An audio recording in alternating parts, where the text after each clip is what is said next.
Well, good evening, everyone, and welcome to this first External Partnership Select Committee meeting that I'll be chairing. I've never done this before, so I'm going to be looking to Eddie to save me on some things. I'll be looking for Sally to save me on others, and round of applause or laughter if I've not been able to save myself. So, I guess moving straight into the agenda. So, Eddie, apologies for absence. Thank you, Chair. I've received apologies from Councillors Quinn, Louise Ashbury, Thompson, Wilson and Glowett. Councillor David O'Mahony's here on behalf of Councillor Thompson, and Councillor Murray Rowlands is here on behalf of Councillor Quinn. Wonderful, thank you very much. Oh, sorry, Councillor Rakes, you're here on behalf of Councillor Glowett, aren't you? Yeah, perfect. Excellent, thank you very much. So, the first one is minutes of the previous meeting.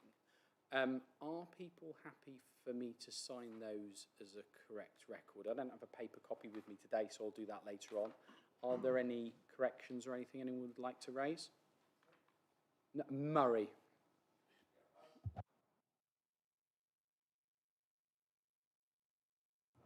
Reading today about one of the outer London East End suburbs is doing some work on antisocial behaviour at the moment, and it is actually working with the parents of the younger generation involved in antisocial behaviour and using instruments to work at that end. It's a disputable approach, but I would commend it to the officers to have a look at that.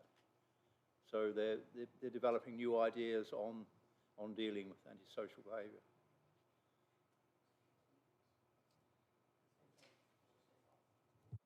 And is that a correction to the minutes? No, sorry, you're saying corrections rather than comments. Yes. That's all right, that's not a problem. Okay, so we'll arrange to get those signed as appropriate. So the next one is declarations of interest. Does anyone have any interest relative to the agenda that they would like to declare? Just to say that my parents live in one of the properties of Accident Peerless. Okay. Is there anyone else? No? Thank you. Better put that back on. Okay, so we'll move on to item number 4, introduction to the committee. Thank you so much, Chair, and welcome to the committee. Thank you, Nick. So I would just like to show a very brief presentation. I thought it would be useful for the committee to just review the purpose of the committee and to have a look at its terms of reference for this particular meeting so that we can really understand the purpose of the committee and what it is here to do. So Eddie has very kindly volunteered to show my slides for me. So if we can go to the first slide. This committee is a scrutiny committee, which means that it can make recommendations to the executive of the council. Its key focus is on community partnership working relating to our partner agencies such as the NHS, police and housing. And I'm very pleased to see our Accent NHS and police partners here today. Our council responsibilities are laid out in the Constitution, which you can find on our website. And this gives the terms of reference for this particular committee. And Eddie, if you could just bring up that terms of reference. I'm not going to go into enormous detail into the terms of reference, but I would recommend that you take the opportunity to have a read of it if you are interested. But there are some important points to note. One is that there is an annual work programme, and I know that we've got this later on in our agenda. The main focus of the work that this committee does is laid out in 1.4 and 1.5 of the terms of reference, and that says that we review the services provided by other agencies which affect the economic, social and environmental well-being of the Council's area, and that we also scrutinise the partner organisations who are in receipt of grants from the Council. This evening, our agenda covers some of those partnership agencies, and the next meeting that we have will focus on partner organisations who are in receipt of grants. We also have an annual presentation from the police to cover 1.8 in the terms of reference. Like all committee and scrutiny meetings, we meet in person and we are live streamed. Eddie, if you wouldn't mind showing the next slide, that would be great. So we have a number of roles and responsibilities, and I do apologise that the writing on this one is very small, but please do refer to the slides in your pack or online if that is easier to read. So the chair agrees the agenda, runs the meeting, and all questions and comments are addressed to the chair, and the chair lets us know who he'd like to answer those questions. Committee members propose and second motions, they vote on any decisions, and they agree the work plan. And as I say, we're coming to that later on in the agenda. Nick and myself are lead officers, and we support the chair with any technical questions. We give advice and support to the chair and any committee members as needed. And we also have a democratic services officer who answers questions from the chair relating to any democratic processes, procedures, policies and regulations. Finally, online we do have some lead officers who give us technical advice and support. We also have attending councillors who are not part of the committee who may ask questions through the chair or may just observe. And also we have members of the public observing us via live stream or indeed in person. So my final slide is just, it's important for you as a committee to know how you link to other governance parts of this council. So as I say, this is a scrutiny committee and therefore it can make recommendations to the executive, but it also links closely to the new Engaging Communities Working Group, and the work that that working group will do will feed directly into this committee. So I hope that that just gives you a very, very brief trot through how this committee works and what it does and its focus. And thank you for listening, and I'm happy to take any questions to the chair. Sally, thank you. I've learnt a lot, so thank you very much. Ladies and gentlemen, members of the public, do we have any questions for Sally on that presentation? Johnny. Thanks, Sally. That's really informative. Just a quick one for my benefit. Do we deal with the relationship with the county council, or is that just dealt with by the joint committee? The County Council does attend another partnership meeting. So we have another partnership meeting called Surrey Heath Partnerships, and they do tend to attend that one. They can come here by invitation if we need them to, but the terms of reference, they don't receive funding from ourselves through revenue grants. So the terms of reference doesn't actually specifically cover them as a partner, but we can ask them, and we have asked them before here if we want them to come. Bob.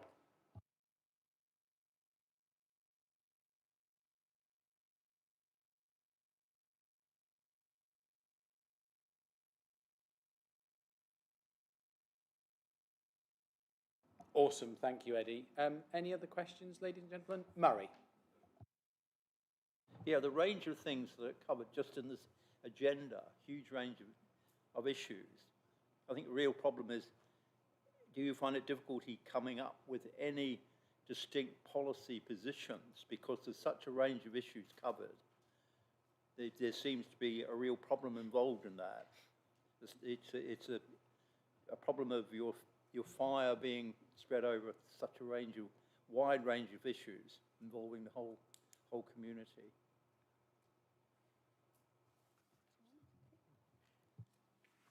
Thank you for your question, Councillor Rowlands, and it is a wide remit. Our focus is on community development and also on housing, health and policing. We have found that the committee's worked really well in the past, but we're very open to the committee's suggestions about how it would want to work in the future. Any further questions? Any questions from online? No? Okay. Sally, thank you. So we move on to the next item on the agenda, which is Accent Housing. So obviously I'd like to take the opportunity, Julie, to welcome yourself as COO, and obviously your colleagues, Louise and Sarah. How would you like to proceed with your presentation? I was going to say I've got the slides. Fantastic, this sounds promising. Over to the experienced.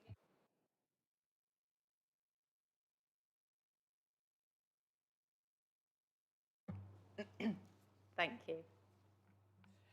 You can go to the first slide. Thank you. So thank you very much for inviting us this evening.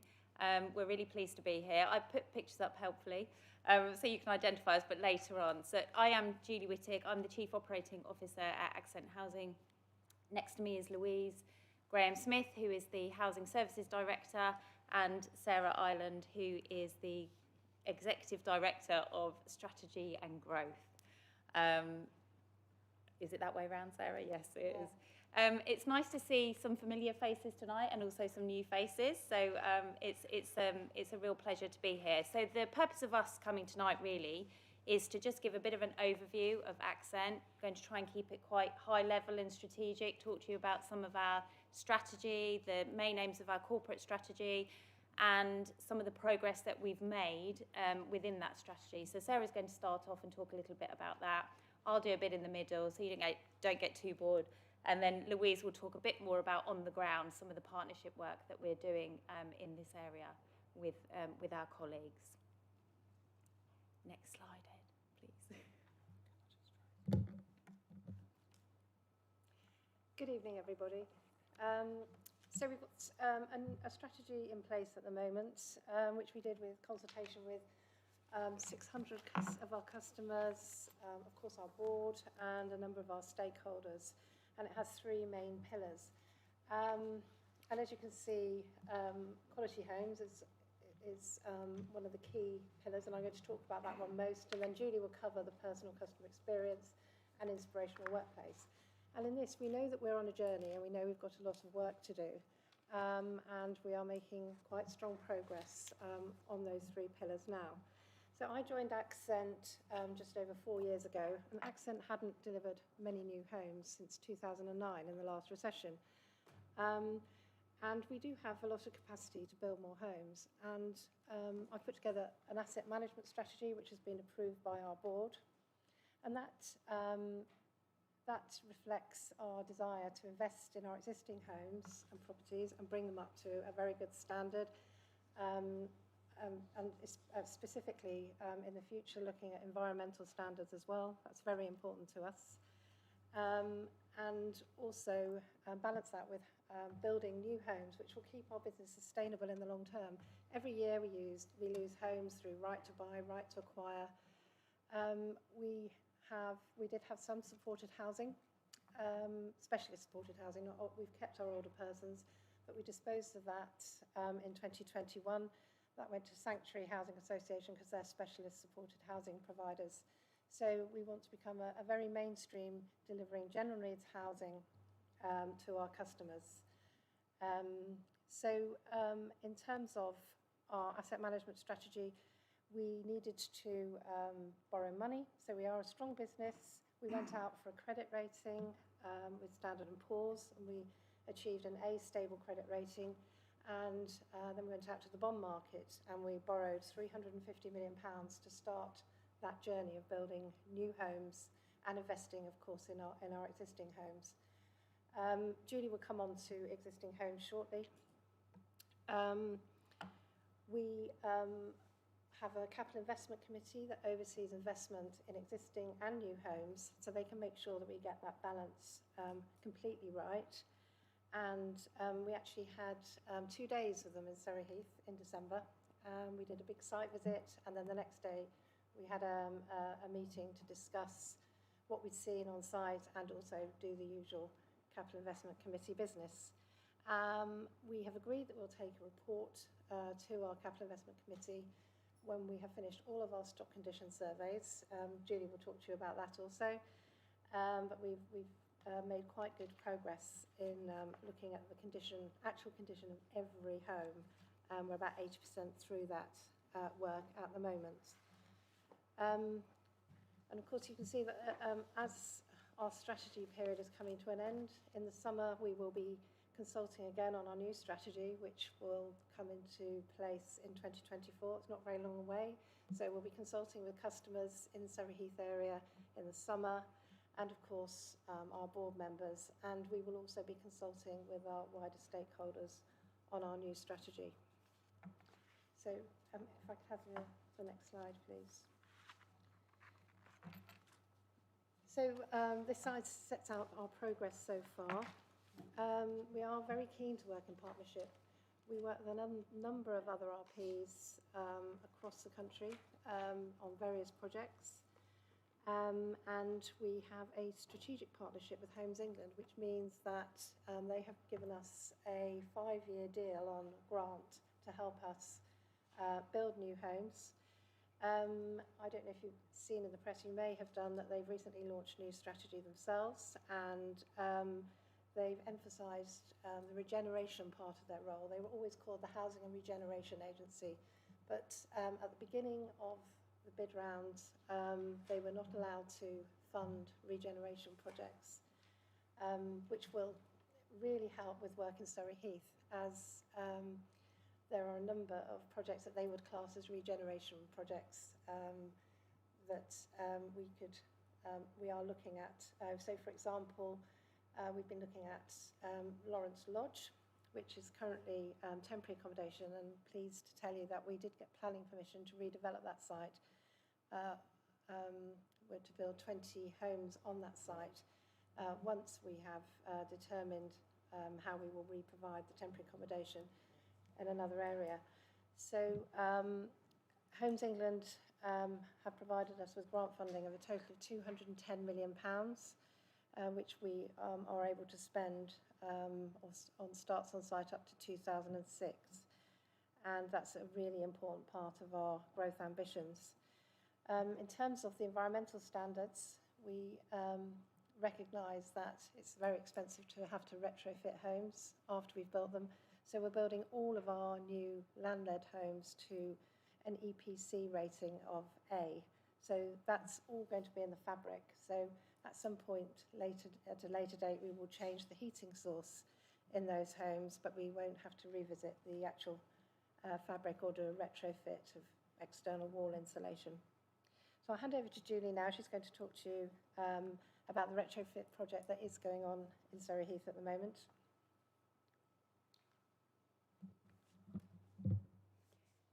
So, we are currently retrofitting, I think, 66 homes in this area. You've thrown me then, because I was going to start with a different thing, but I will just cover that. And we're looking at, we've got an approach at Accent that we are fabric first, so we will improve the fabric of the buildings.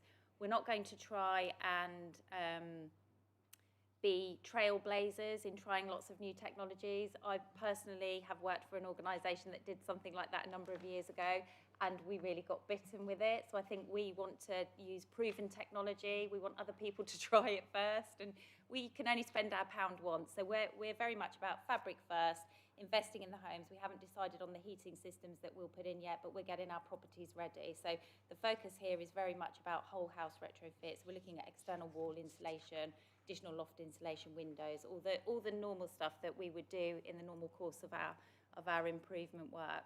So we're really positive. So we had 2 pilots, and we chose Surrey Heath to do one of those pilots. So we're very excited about that. And we were also successful in receiving some Wave 2 funding this year as well. So we really are trialling different things in different areas to see what best fits for our customers. And part of that is also talking. I'm a really strong believer that we don't have all the answers. So for me, we need to talk to our customers and our residents about what's it really like to live in your home. You know, what could we do to improve it? You know, because we do have a limited resource. As much as we go out for funding, we have a responsibility to spend our resources in the best way that we can and get the best, sort of maximise our resources as best we can. So yeah, we're excited about that. I'll talk about stock condition. 80% of our stock is currently surveyed, so you'll hear people talk about surveying their stock to make sure that they know where their future liabilities are in terms of, you know, what's needed to make sure that we've got the funds in place, that we've got plans in place. You may have heard of the Decent Home Standard. We're regulated, heavily regulated, and all our homes have to meet the Decent Home Standard. It's fair to say it's not a very particularly high standard. You know, the levels of meeting that are fairly low in terms of modern facilities. They expect kitchens to be less than 20 years old or less, and bathrooms 30 years. So it's quite a...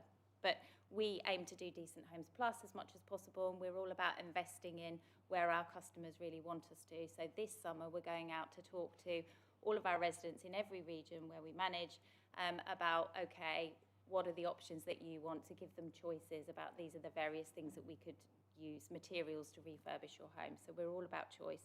But we are pleased that 80% of our stock is fully surveyed. A lot of organisations, and I'm not saying this is wrong, extrapolate information, so they clone data, but we don't. We visited 80% of our homes, and we're hoping to have completed 100% by August of this year. And then, as Sarah said, we'll report to our Capital Investment Committee in September about where we are with that and what's needed to invest in our homes. But at the same time, we've got a programme. So coming on, could you go back a slide, please?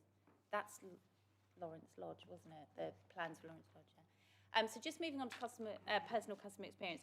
I started at Accent 16 months ago at the same time as Nick, actually. We joined together. He was one of the first people I met down here.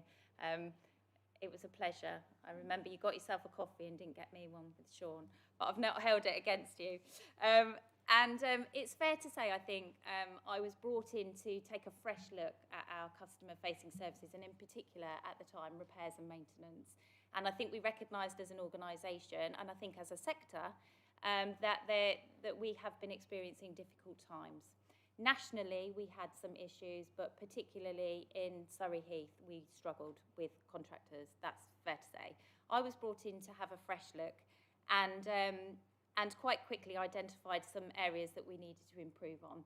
And I'm pleased to say that we've made a lot of improvements in that time. So we renegotiated all of our contracts. We have a main and principal contractor now. It has been much more difficult in this area to attract labour. I will tell you, we lose a lot of labour to the London market.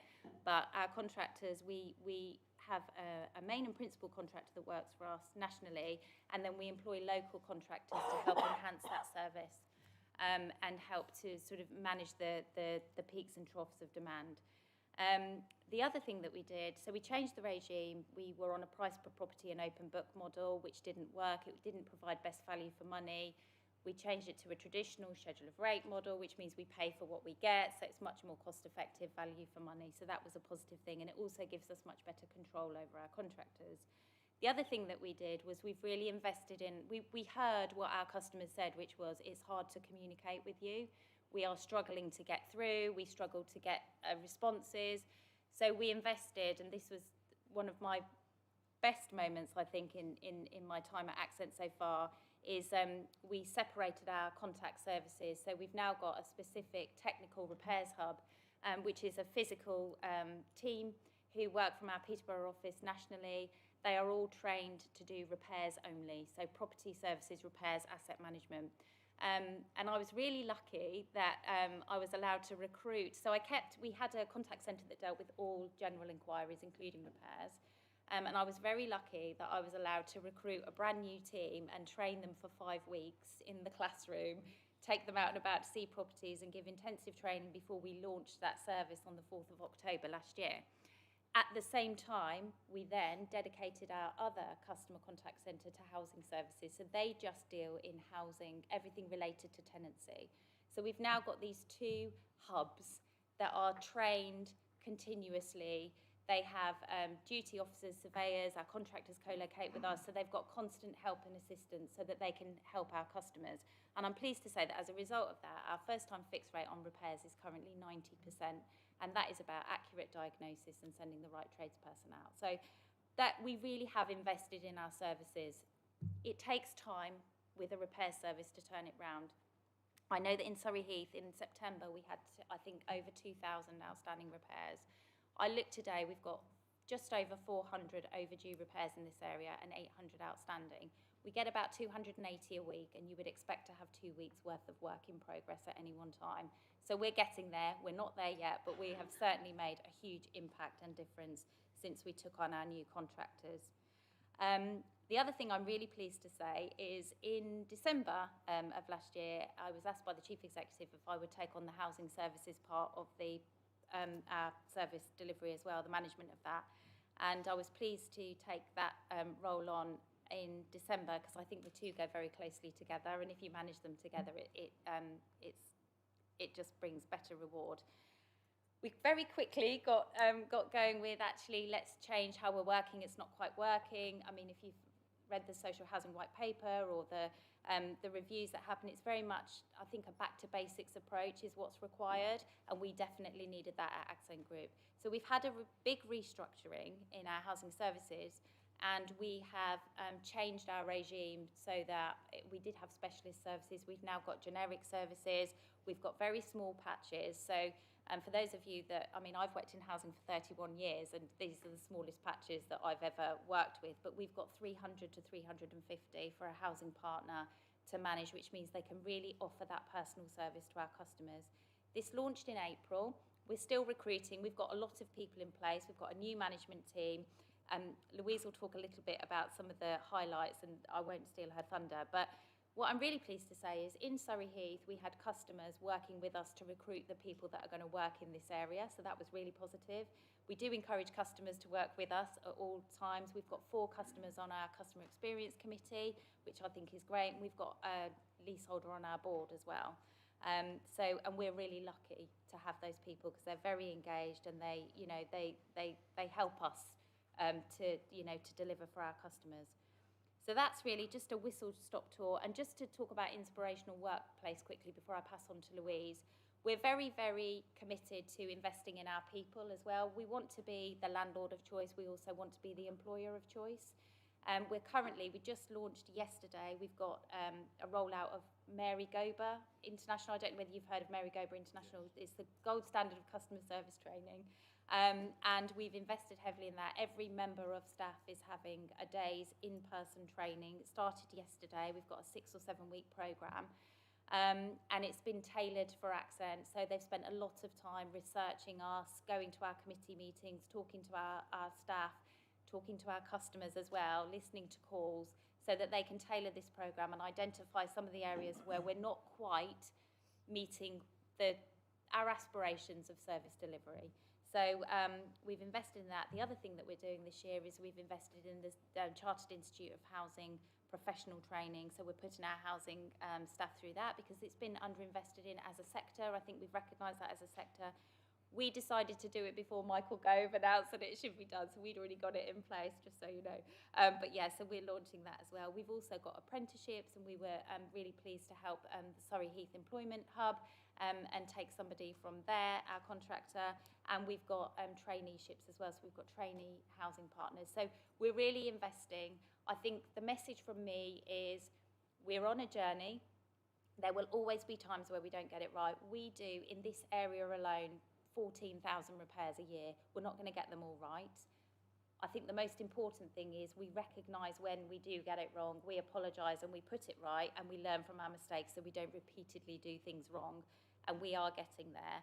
And I think as an organisation, we're going through an awful lot of change. We're investing heavily, and we've identified where we need to improve, and we are on that journey. And I think we've made an awful lot of progress, certainly, in more recent times, and hopefully that will play out. In October, we will go out and do our tenant satisfaction measures, and we will ask our customers what they think, and we will listen, and that will be more, give us more information of where we need to work on next. So I've gone on for too long, but I'll pass on to Louise quickly, and then thank you. Oh, next slide. Times 2. Oh, times 2, yeah. Okay, yeah. I was just literally, I don't know whether you want to just quickly go through this slide of the team that looks after this area. You've got myself, and I manage Pratik, who's just joined us as the head of housing services, covering the same regions as myself, the east and south. Laura Dillon has recently joined us as an area housing manager. We also have another housing manager who started just yesterday, Naomi Cripps, who we haven't got up there. David Hall, who some of you would have dealt with. David's actually leaving us at the end of this month because his contract expires. But it does mean we'll have an all-new management team, which I'm very excited about. Edith Shah, who, again, some of you have met, is our Director of Property Services. Adam Rickard is our local building services manager.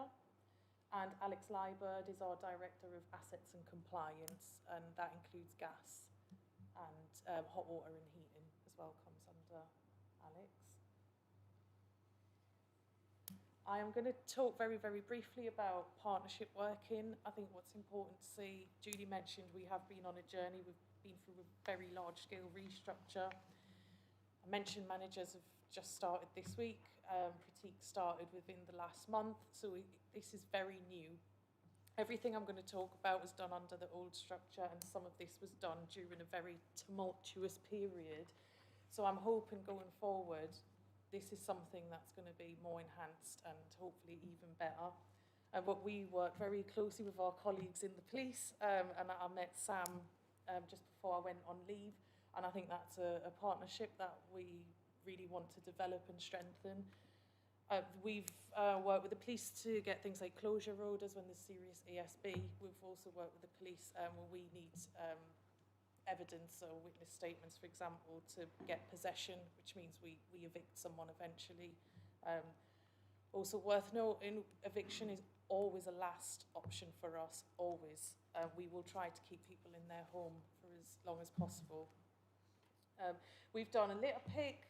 It's very small, but you might see some other famous faces in that picture there. We did that with Michael Gove, but we also did one the following day. It was advertised, it sadly didn't go ahead, but Accent did do one because someone turned up. So we went ahead and did it nonetheless. We've started a fly tipping campaign with our colleagues in the council. It's not gone too badly, if I must say, but I think, again, we're going to have an enhanced look at that. Now we've got a stronger team in place, and I really think we'll see some positive outcomes from that. And also, we take part in summer fairs. If you're having any summer fairs, please let us know. We're more than happy to come along. We also give donations to local charities and groups as well, and that's on a fiscal year cycle. So again, if there's any partners that we should be aware of who are in need of funds, you can reach out to us and we'll see what we can do. But we have quite a few people in Surrey Heath already that we're aware of and we have supported. And I just wanted to end actually by referring back to the restructure. A really positive thing I think that's come out of it is we have now established a community development team. The manager of that, he hasn't yet started, he's joining at the end of the month, but he is based locally. The team is to cover the east and the south initially, and I know yourselves at Surrey Heath also have a community development arm now, and we'll be hoping to work really closely together with them. But again, I think if we're having this discussion in a year's time, there'll be some big changes. New pictures. And new pictures, but we'll still get Nick in some of them, I'm sure. That was it from us. Thank you. Thank you. Awesome, thank you. I'm going to move obviously to questions. Can I just lay a little ground rule? I don't necessarily want to get caught in the weeds of individual pieces of casework because we run the risk of identifying people and that can get a bit awkward. So maybe if we can keep away from specifics, even if we're going into anecdotal. So, ladies and gentlemen, do we have any questions? Murray. Thank you, Chair. First issue is when on the cusp of changing over from my predecessor, who was the vice chairman of this council, he referred a case to me, and I contacted yourselves and was told that you didn't dare deal directly with members of this council, that you would have to have it signed off and approved by the person we were talking about. Now, my feeling is that creates another level of bureaucracy. It's easy to say you can all do it online, perhaps, and some people haven't got the competence to do that. So, that's the first point I'd like to make. The second point is that looking at and I'm talking from experience when you were in Station House, which some of you may know about originally, and you moved to Watchmore. If you go on your website, there's almost a fear of death of trying to make contact, for individual tenants to make contact with you. This seems to be totally in contrast to the experience of Accent, where Colin Dugan, a former vice chairman of this authority, was actually a member of your board. But from my point of view, it seems to be a barrier between ourselves and yourselves that you haven't made any real efforts to overcome. I was told by the chair not to bring up local issues, but it's been an eye-opener for many of the people who've gone to Avenue Sucy, Southern Way, and parts of the area I represent, to find the level of neglect in comparison with other parts of this area. It really is quite shocking that you don't appear to have done anything about the environment outside of the houses and flats, etc. Murray, can I just interject? One, I didn't say you couldn't bring up local issues. I said specific casework. Two, is there a question in there? Yes, the question is, a simple question would be, is it possible to make contact with you about cases we're taking up in the traditional way without having to go to the lengthy process of making it a family or dual process in order to progress them? If you could just pop your microphone off, please, Murray. Thank you. Do you want to take that, Nick? Chair, if you're happy for me to come in, and then I'll refer to Julie, if that's okay. So, Councillor Rowland, the first issue you raised was in relation to data protection, as I understand it, and the fact that you needed to get consent from the tenants to engage on their behalf with Accent. Is that correct? Because I believe our housing manager set out the scene for you there. When Colin Dugan contacted me, he had consent and was working on that tenant's behalf. Okay. I guess the question is about transferability of that consent. And I can see Julie shaking her head there. You would need to get direct consent from that tenant to intervene on their behalf. There are clear pathways. I'm sure Julie will fill in the detail there shortly. Generally, the councillors get involved if there's some degree of frustration that that set pathway for residents doesn't work properly, or there's silence at the end of it. And clearly, you would need consent to be able to do that. The other thing I can pick up on is the Avenue Sucy question, because I know we've had dialogue on that. It was my intention to raise that tomorrow with Louise, because we have a meeting, and I was going to suggest we could convene some kind of site visit where you could clearly talk about any concerns that you have for that particular location. Thank you. Did you want to come back on that one as well? Okay, thank you very much. I think what I would say is we definitely don't want to create barriers. We absolutely want to work with the council. In terms of a place on our board, we changed our governance structure, I think, when our chief executive started about 6 years ago. And we had quite a complicated governance structure. And I think we now have one board, which is a national board, and people are welcome to apply for places on that board. But we don't actually have councillors sitting on our board. But we certainly don't want to put barriers in the way. Thank you. Just for members, I've got a number of questions. I've got Julie, then I've got Valerie, then I've got Nick, and then I've got Liz. Murray, just so you're aware, I believe there's some councillor GDPR training coming up, if you haven't had it already, which may help to weave through that kind of slightly muddy field. I agree with you, GDPR can be a challenge for many of us. Julie. Thank you, Chair. I'm a new councillor. I'm in the Lightwater ward. I know that we do not have very much social housing in my ward, but how would I go about getting a list or finding out what we do have so I can familiarise myself? Thank you.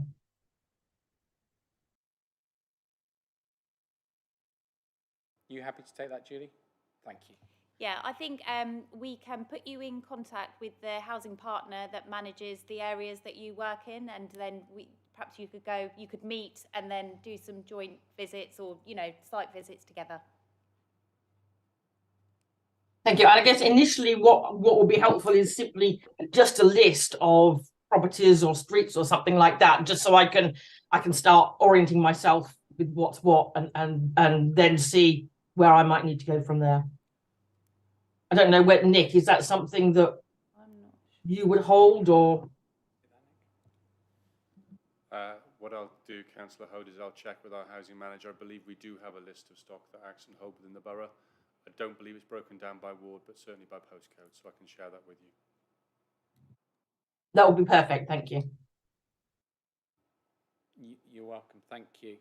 I guess Accent aren't the only RSL, so it may be worth to help Councillor Hode tag on any others as well, so there's a full suite. Thank you. So next on my list is Valerie. Thank you. On the 6th of April, Bagshot Ward Councillors had an open meeting in Bagshot for Accent Peerless clients, customers, I don't know what you call them, residents. And we were kept busy for a couple of hours with all the various questions we were asked to put forward to yourselves, because these particular residents hadn't been successful in getting their troubles over to you. The then portfolio holder, Sarah Jane Croak, emailed you through the Accent Councillor email portal and was given a reply. I've got the replies here because we had the permission from the residents that we could all share them. A lot of them, you've said to us that the particular problems had not been reported. Well, I know for a fact they had been reported because I've seen the emails and I've seen other proof that they've been reported. A lot of them, you said you are going to get on the job. I don't know who emailed Sarah Jane Croak back at the time, but I would like a guarantee that you would follow up on all of those queries that we did send to you. We met in order of about 16, 17 residents, all with varying queries. And I'm just worried that their queries have not been answered, or they've just been put to one side now that Sarah Jane Croak is not the portfolio holder. And I would like a guarantee that they are being followed up and that work is being done. Can I just come in there? I think we're running the risk of wandering into the weeds of specific pieces of casework. I appreciate it's being done under the guise of a group of pieces of casework. Perhaps rather than getting into the weeds of those, if we can look more towards what we're looking at in terms of the recommendation and whether some of these things are actually better fed into that bit. I hear loud and clear there are a number of challenging cases, both past and present, from Accent that definitely do need addressing. And I know, Sean, you've had a number of cases that you've raised, and I think it's fair to say that of those over 100, some will not have been dealt with yet, and I think that needs tackling, but I'm not necessarily sure we have the time to go through a large quantity of them this evening. Julie. Yeah, if I could just come in, I think what would be really helpful to Accent, and I think our plea to the new regime, is that when you want to have meetings with our residents to talk about issues, that we're invited, because we don't know these meetings are taking place. We then find out after the event, and it's almost like, it feels sometimes like you're seeking, or the casework is being, you're seeking this casework out. We cannot deal, we have processes that you need to follow. Residents can complain to us, we have very clear policies on that. If we don't follow through on things, there's a very clear process. And I think we want to work together, and we will attend meetings. We will come along. We want to work with councillors. We want to work with our customers. You know, we are not trying to not provide services, but I think that we need to work together on it as a team, because I think we'll get a lot further as a team than we will individually. So that would be my plea in the future. I think that plea is welcome. Please do hear us loud and clear. This committee will hold your feet to the fire on that. Sean. Thank you, Chair. I'm going to pick up on that point first. In the case of the Old Dean one, you were invited, and in fact the residents came along because they knew you weren't going to be there, and that's why they were open and honest with us. But I'm not going to get onto that. I can have... Okay, I'll happily have that conversation offline. I'll have that conversation offline. I think I appreciate we perhaps withdraw those comments for this evening, Councillor, and we'll take this offline. I'll happily find the email and send it. You're welcome to, but for this evening... I was going to be nice, so I will be nice. I wanted to pick up on the fly tipping. I've got a few points. Fly tipping, there's a number of issues recently have happened, and the speed in which they were sorted has been really good. And I know you've been working with Surrey Heath on that, so I'd like to thank the team for that.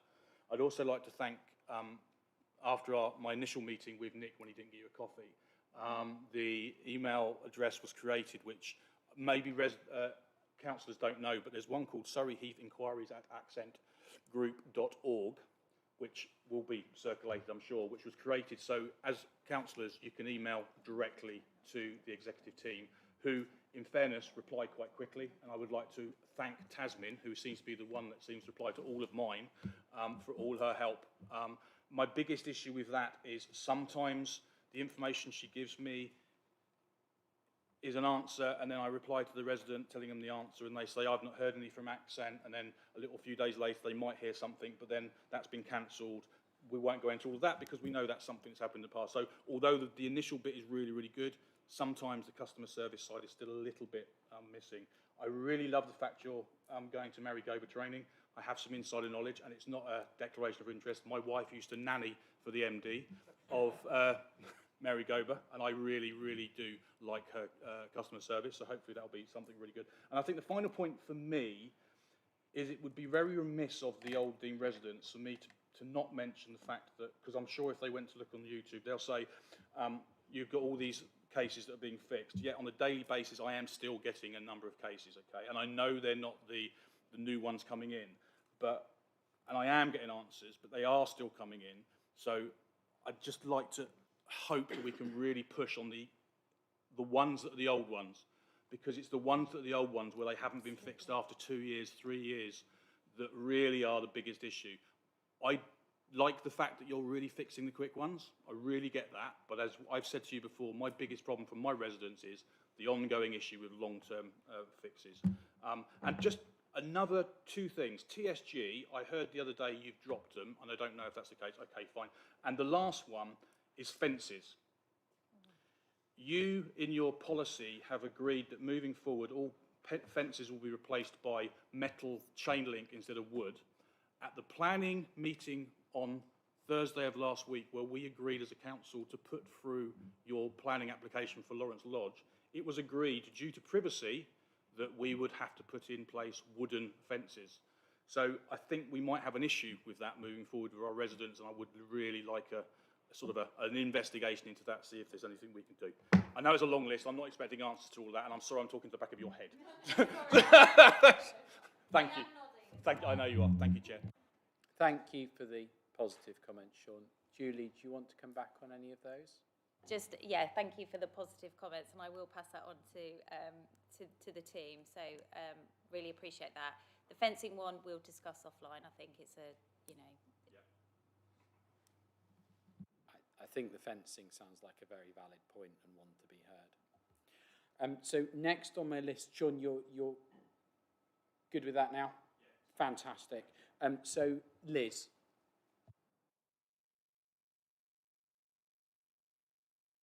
There we go. Sorry. Thank you, Chair. Delighted to hear about your personal customer experience improvements and that you've invested so much in the contact hubs and services.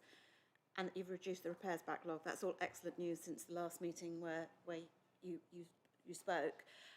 My concern is that the investment that you're making is in technology-based services where some of our residents don't have that technology. They can't report things by email because they don't use email and they don't use computers. So I would ask that going forward you have systems in place that will recognise that some of our older residents aren't able to report problems in the way that fits with your systems. Thank you. I can say, actually, I think our IT director would love to hear you say that. I can say we are definitely behind the curve when it comes to digital, our digital approach. I'll probably get shot for saying that. We are very much about personal customer experience. We don't expect people to report things online. Our customer hubs are telephone hubs. People can report online if they want to, but I've got people physically sitting in the offices taking phone calls. That's our approach at the moment. I'd love for us to do a bit of web chat and other things because there are people that want to liaise with us in that way, and we are looking at our digital offering going forward, but it won't be at the expense of a personal service for those people that need that additional support. The fact that we've invested in our housing services and we've reduced our patches to 300 or 350, which honestly, a lot of housing organisations, they've got patches of 1,000, so we are really lucky that we've invested in this. It is about that personal contact and being able to help those people that need additional support. So I can assure you we do need to improve digitally, and we do need to offer that to our customers that don't want to talk to us and don't want to see us and just want to contact, at their leisure. But it won't be at the expense of supporting people that aren't digitally able. Would you like to come back, Liz? Yes, please. Thank you, Chair. Without going into specifics, that's not the experience that I'm hearing in terms of getting that customer support and resolutions to problems. So perhaps we could take that offline. Thank you. Thank you. Ladies and gentlemen, any other questions? Oh, I've got two hands come up. I've got Morgan and then I've got Pat. Morgan. Thank you, Chair. Hello, nice to see you. Sad to not be on this committee anymore, but it's just a question regarding the legacy repairs, and you mentioned the cut down of the backlog down to around about 400. Is that the legacy? Is that 400 legacy repairs? So you've got. No, we've got much less than that. Okay. How, where are you in? Because obviously the legacy repairs, as others have said, is the primary focus for a lot of us. Getting those sorted. Where are Accent in kind of getting rid of that backlog? I understand we've got about 7 left, and we're working through. They are the more complicated ones, as you would guess. Some of them are actually fencing, and they're broken down. I could give you a breakdown. Not right now. I haven't got it on me, but I think the last time I spoke to Edith about that, which was last week, I think there were 67 of the legacy. We're getting there. It's perhaps a stick that you may be beaten with, but is it worth sharing that list with Valerie and Sean so they can cross-reference their cases and see what's on there? Sorry if I'm being slightly naughty.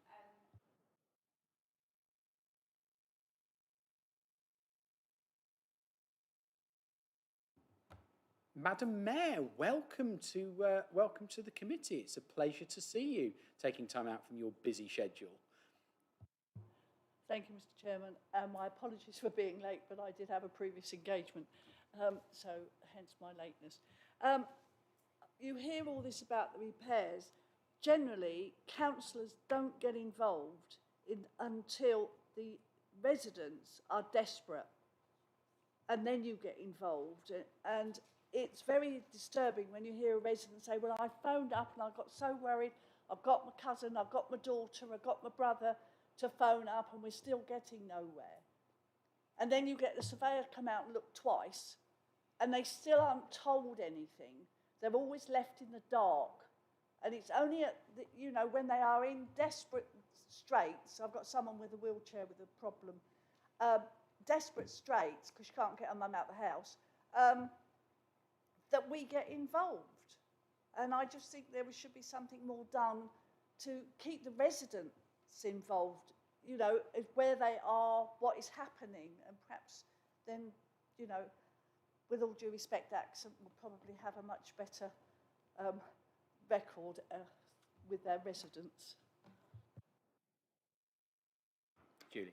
Absolutely noted. And I think the thing where we fall down the most is communication and keeping people informed. And it's absolutely something we are working on. So I'll take that and just give you my assurances that we are aware of it and we are working really hard. And what I can tell you is that we have a hugely dedicated team of people that really care about what they do. And sometimes they're so busy doing the doing that they forget to go back and close the loop on the communication. But I take that, and we are working to improve it. Any further questions? Oh, I've got two more. Murray. Can I just ask, what is the level of homelessness in the borough at the moment? We have been told that it's very low, but I understand at Rushmore it's around 200. It seems unlikely that we would be completely without homelessness at the moment. And I understand my reading of it, Lawrence Lodge, there's still some form of disagreement whether it should be completely for the homeless. But I understand it's going to be 65% for that purpose, and the rest for your discrimination on how it operates. I'm not sure if the homeless figure falls to the council or there, so I think we're going off topic, Murray, perhaps. On the second question, Nick, is it, or Sally, is there any response to that, the second part? Sorry, Chair, was that in relation to Lawrence Lodge and its suitability? I think it was recounted at the planning committee, was that earlier this week? I believe it was, wasn't it? That Lawrence Lodge, in truth, it is not fit for purpose, either for Accent or for us any longer. The main reason being it has communal facilities, so communal kitchens, communal bathrooms. Clearly that doesn't lend itself to a lot of the groups that we are trying to provide accommodation for. It was decommissioned, and through our persuasion, effectively what happened more than 14 months ago, I would say, Julie, we actually said that we no longer needed Lawrence Lodge. In hindsight, the officers would concede that that was a mistake. So one of the first conversations I had with Julie was about reinstating it, because we then had an increase in needs for accommodation, interim and otherwise, because of the resettlement schemes that we were working with. Obviously, we had Homes for Ukraine that came forward from March last year as well. So there was an urgent need for accommodation. Accent were very supportive in terms of recommissioning Lawrence Lodge for us, but we do concede it's not fit for our needs moving forward. Right? You happy? Do we know how many people are still in Lawrence Lodge? Because when I visited, it seemed almost completely empty.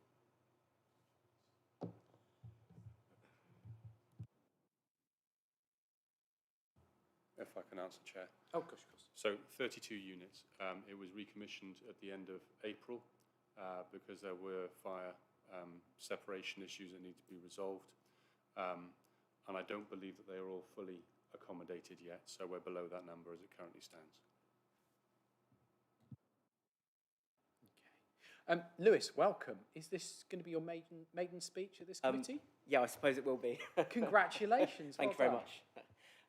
Thank you very much for the presentation. It was really helpful as someone that's new to the council. So I've had 53 emails in the 30 days that I've been ward councillor for Old Dean now about Accent Housing. I've just had a look. So for a fresh pair of eyes, there is definitely still a problem, as you're very well aware. But I was wondering whether we can perhaps give some positive news about a date when you expect the backlog to be finished for residents, please.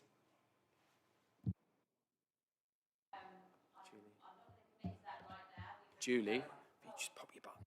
Sorry. So we've been reducing it, consistently for a period of time. We're very reliant on our contractors, who I know are working very hard, but equally, they're not fully operational. There's still some operatives down, so you know we have lost some. So I would need to really get a commitment from them, but I think it will be another few months before we get that 400 gone. If you think the demand doesn't stop, so we're probably getting about 270 a week. So they're working on the ones that are coming in and then trying to clear the backlog. What we have done is secured other local contractors that help us. So we package up fencing, for example, and we put that out. We package up some electrical works as well, groundworks, and we try and do it in that way so that we clear the legacy jobs more quickly and Ian Williams can concentrate on the repairs that are coming in every day. So that's our strategy and it's working, but we are sort of packaging it up in sort of, small numbers to make sure that we don't let people down again. Okay, thank you very much. Thank you. Ladies and gentlemen, any further questions? It's been a really popular topic. No?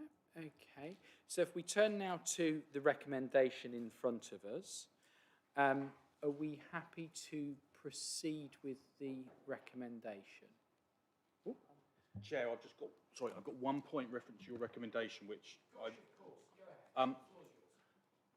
I note that this is a workshop for just committee members, and I would propose that actually it was open to all members of the council, because I know we did that previously, because obviously this is a snapshot of the whole council, and I'm sure other councillors will probably like to have some input as well. Certainly, I know a lot of them are newer and it will be new to them. So it was just a proposal that maybe if we can open it up to outside as well, if that's something the chair thinks is a good idea.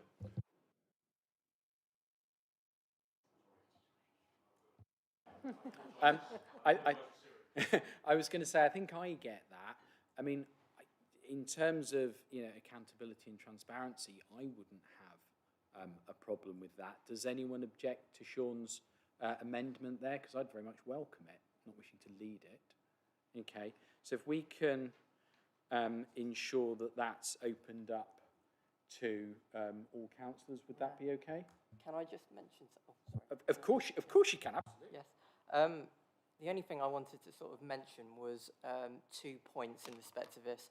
One is writing and bringing a report back to the committee on the findings of the workshop, and that's something which is very much the scrutiny committee sort of item, and it's something which it owns. And the only other thing is, I think if we just sort of ask members who are not part of the committee to maybe write to the chair and vice chair asking can they be invited, just because I want it to be quite sort of a focused, constructive session, and I don't want it to become too big and unwieldy. That's my only thoughts. But nothing against it in principle, just I want it to be sort of quite a focused, positive session with some sort of real good recommendations coming out of it. I think making sure it's not 35 councillors is a sound strategy. So keeping it to a sensible level, myself and my vice chair, Mary, would happily welcome people approaching us. We would obviously, if there's too many, diplomatically suggest that people maybe communicate with each other to work it to a operational group that's effective. But yeah, I'm happy for members who are not on this committee to take part, especially if there are those who are subject matter experts who are able to drive positive change.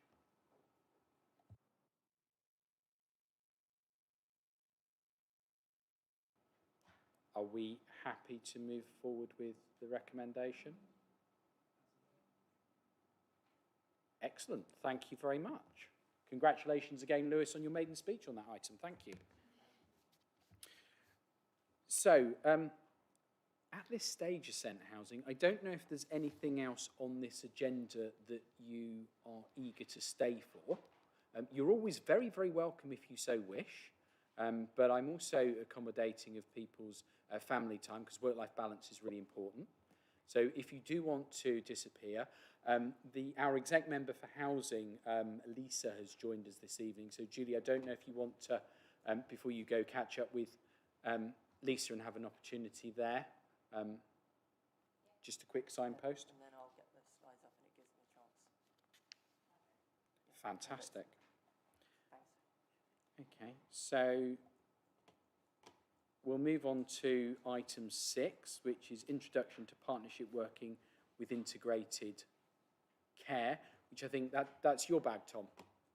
So just while Eddie gets the slides up, I'm not sure if this is where I do a little dance or something. Is that what happens?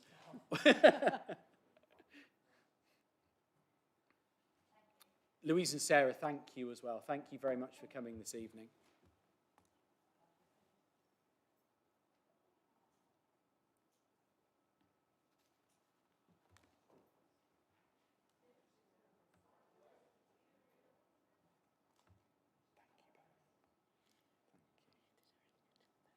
Moving positively, but we've got so many. That was a hot mic and I didn't say anything rude.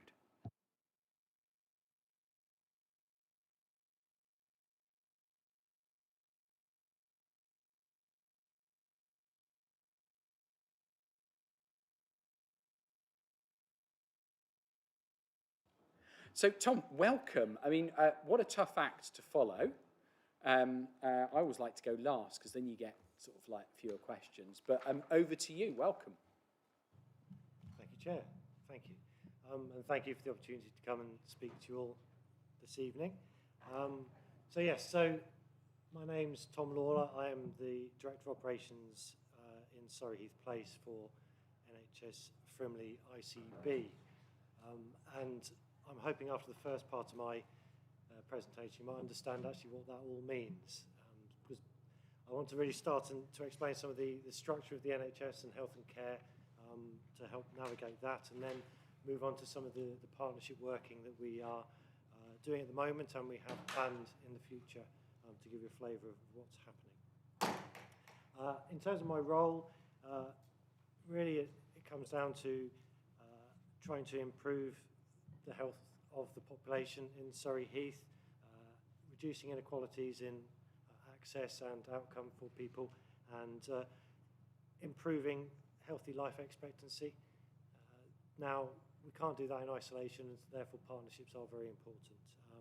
And I should also say that my role is actually joint with the Borough Council, so it's joint with NHS Frimley and the Borough Council. So can we move to the next slide, please? Thank you. Apologies, it's quite a busy slide, but really just wanted to get across. So there were some quite major changes in how health is structured last year, the aim of which were to aid collaboration and partnership working. There was a realisation that health needs to restructure itself to work more closely with local authority, that we can't in isolation make step change improvements to health and the well-being of our residents. So those changes were made. One of those was about formalising integrated care systems, and I'll talk a bit about that in the next slide. It was also about creating an integrated care board, which took on the responsibilities that the clinical commissioning groups, or CCGs, had previously around securing and commissioning the health services for a particular population. As I say, the aim was really to help support collaboration and work in as most collaborative way it possibly could. I should say it was very much driven by health, and it was that realisation that actually we need to change and work more closely with partners. Next slide, please. Thank you. Again, quite a busy slide, but I'm just trying to show the structure of the integrated care system. So our integrated care system is Frimley Health and Care. It's bringing together the partners who plan and deliver healthcare for that population. It includes the hospital trust, so Frimley Health, the Mental Health Trust, there are voluntary organisations there, and local authorities, including Surrey Heath Borough Council. The area is split up into 5 places, with Surrey Heath being one of those places. And within Surrey Heath, the footprint of the Surrey Heath place that I am talking about from a health perspective is the 7 practices, primary care practices in Lightwater, Bagshot, Camberley, Frimley Green and Ash Vale that come together as the Surrey Heath place. As you can imagine, life has always been more complicated, and so the footprint of Surrey Heath place from a health perspective is different from Surrey Heath Borough Council, which really makes partnership working so much more important that we do work with the partners that cover the different areas. So we do work closely with Surrey Heartland's integrated care system to ensure that we're joined up for the residents in Chobham West End. Can we go to the next slide, please? The eagle-eyed amongst you may have seen something called an Integrated Care Partnership, or ICP, on the previous slide. Now, I wanted to draw attention to this because it's really the opportunity for local authorities to shape what we are doing as a health and care system. It shapes the strategy that we work towards and the ambitions and aims that we have that we want to achieve. Very much around the wider determinants of health that within, I think the rule of thumb is that sort of healthcare itself can only really make a difference to about 20% of a person's health, and it's all the other parts that are all brought together that actually make as much of a difference.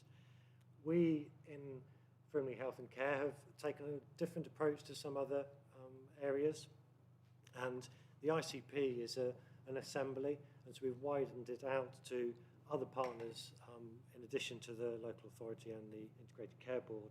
So it includes voluntary organisations, Health Watch and other partners the aim being to really represent local communities and ensure that there are people on that partnership that can really speak on behalf of communities and share that voice to help shape what we're doing and why, and make sure it is heard.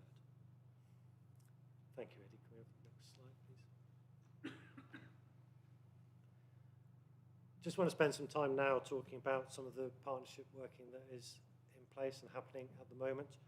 I feel confident to say that actually the partnerships we do have are well established and do work, but we can always build and develop more. I just brought a few examples just to try and bring those to life for ourselves. So Surrey Heath in general is a relatively healthy borough, but we do have particular issues, and obesity is one of those. And therefore we have come together as a system to work together to really follow an approach, a structured approach, to align what we're doing individually to make a change or a improvement or benefit to people's healthy weights, to show what we can do to break down some of the barriers that are stopping people having a healthy weight and help inform and change that. So I was glad to say that the Borough Council stepped forward to lead that approach, supported by Public Health and other partners. We had a obesity summit, I think it was about 18 months ago, that really brought together different stakeholders, started to pull together the network of what some of the barriers and issues are and who's involved. Now we are wanting to actually bring that to life and move it forward and start making some more significant changes, and we have jointly recruited a new role within the Borough Council, Health Integration Development Officer, to help drive that forward. Another one of the wider determinants of health is people having fulfilling work, and so we have the concept of the anchor institution. So this is where organisations, large employers in the community can actually make a difference to the community, and both in terms of giving something back to that community and also being a source of employment for people. We're wanting to give people the chance to get into work if they're not in work at the moment, but also get better work or be in good work that will then have that beneficial effect on one's well-being. So again, we are working together. We've brought together lots of different partners to discuss and see what we can do to achieve that. We have a focused pilot in Old Dean, being one of the areas where we have some of the biggest issues and biggest opportunities.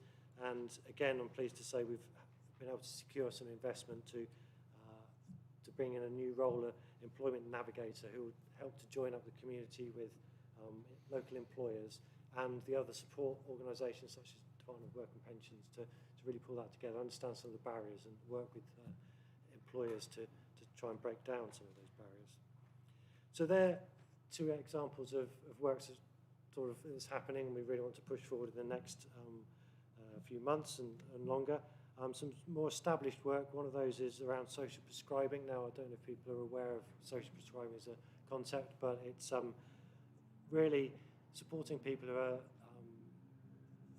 feeling isolated, so have social isolation or not feeling connected to the community, or and actually we can link them to these social prescribing link workers, and they are connected to the community to then open avenues and doors for people to help support with, you know, either befriending or linking up to community groups. So it's a well-established role.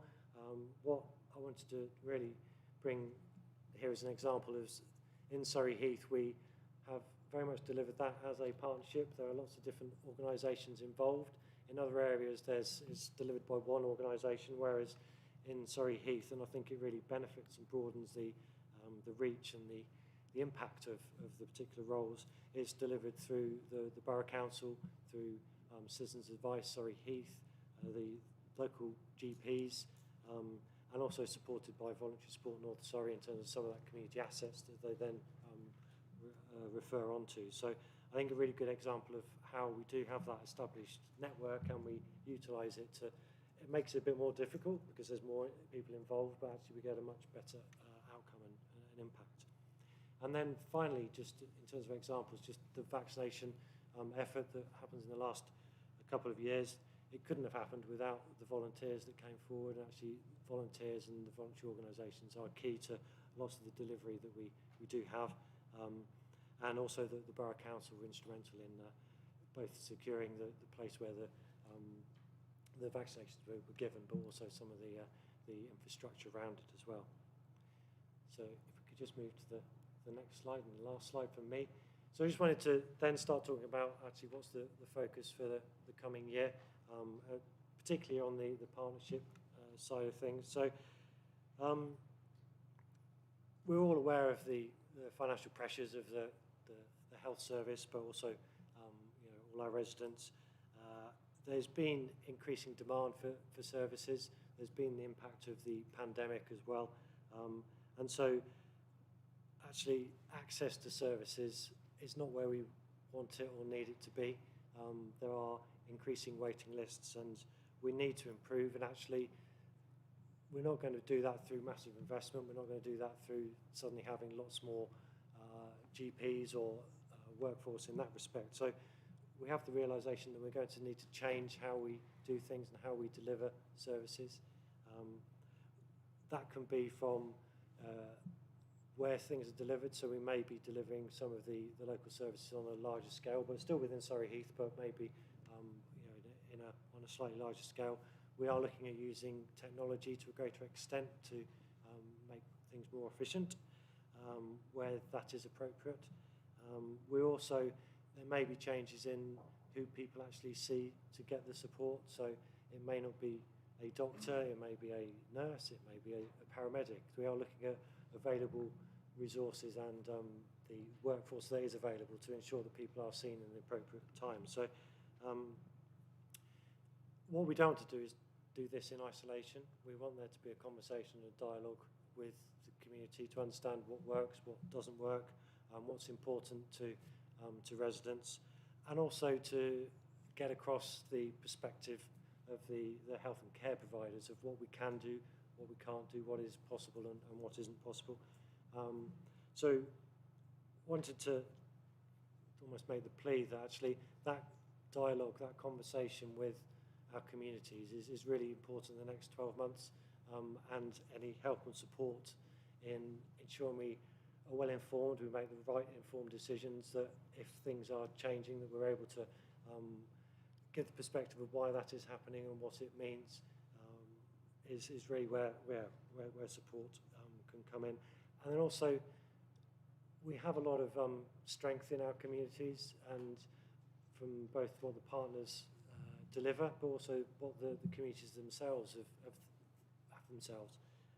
And we need to maximise that, we need to utilise that, we need to do whatever we can do to support that. So again, highlighting any strengths in the communities that you represent is really, really helpful and useful to to align what we're trying to do and to meet the ambitions that we do have of, as I said at the beginning, of reducing those inequalities in access and outcome, and helping people have the most healthy life they possibly can. So I could probably talk for hours and hours on those different subjects, but I won't. I'll stop there. I've probably covered quite a lot, so I'm happy to pick up any questions or follow up with any questions afterwards as well. So really wanted this to be an introduction to what we're trying to do, and myself as well, and happy to liaise and answer any questions either now or in the future. So thank you, Chair. That's a pleasure. Thank you, Tom. Touching on, obviously, volunteers in the community, they really are some of our unsung heroes behind the scenes. So thank you for highlighting that in particular. Ladies and gentlemen, do we have any questions of Tom this evening? Oh, it's a popular topic, Tom. So I think Liz was just out the gates first, followed by Johnny, followed by Cliff. Liz. Thank you, Chair. Thank you, Tom, for your presentation. Sorry, I wasn't able to access the slide on the Frimley Integrated Care System graphic that you put up at the time. Representing Bisley and West End being on the edge of the borough, I just wanted to ask you again, if you wouldn't mind, is Bisley and West End now within this Frimley Integrated Care System, or are we still part of something like Surrey Heartlands as was? Thank you. So you're absolutely right. You're still part of Surrey Heartlands ICS. There haven't been any changes in those footprints, but we are, wherever possible, we work collaboratively to ensure that there's a similar level of support and similar access to the residents, and also wanting to work together to ensure that that where you happen to live doesn't make that much of a difference to the type of support you do receive. And they are having the same issues themselves, and they're working through the same changes that we are as well. So again, it's a consistent approach in that respect. Liz. Thank you, Chair. So in terms of our local residents, I mean, certainly during COVID, it caused a lot of problems because our residents weren't able to access the Heatherside vaccination centres. Originally we were offered Epsom. So in terms of going forward, hopefully we will never be in the same situation again. But if there was a situation where boundaries are drawn and things are geographically divided, would there be the opportunity for boundaries to be flexed so that residents within Surrey Heath could access Surrey Heath services rather than having to go into the other area? So yes is the quick answer, and certainly whenever we can, we try to be as flexible as possible. There were the circumstances around the pandemic were meaning we're stepping things up rapidly. It does come down to the care you receive is from your practice, so the practice you're registered at is important, so sometimes it does come to that, but we always aim to be as flexible as possible so that people can receive the care in a geographically sensible place rather than creating issues and such things. So I think it was really the speed we had to stand these things up caused it, but we always aim to make it as sensible as possible. I'm going to invoke Chair's prerogative and jump in there briefly. Forgive me. Sorry, Johnny. looking at the slide from the integrated care system, on the left-hand side, it says Surrey Heath Borough Council in a red box. And on the right-hand side, it's got a map and there's a section called Surrey Heath. Now, for slightly bizarre reasons, I probably have a better understanding of a map of Surrey Heath given the past 6 or 8 weeks than I would normally do. And I looked at that and I thought, I'm sure that's not Surrey Heath. And of course, Liz's comment led straight into that. And I wonder if maybe there's a visual cultural issue here to remind people within the organisation to, in some way, in that kind of visual piece, because many people are visual, is to make it clear that's part of Surrey Heath. So that when people are making decisions in the future, they've got those gentle visual nudges that there is this other bit, and it mustn't be, as Liz said, the forgotten bit. So I think it's just that visual cue that helps people start in their decision-making to see the full map. Pat, is it specifically on this point? Go ahead.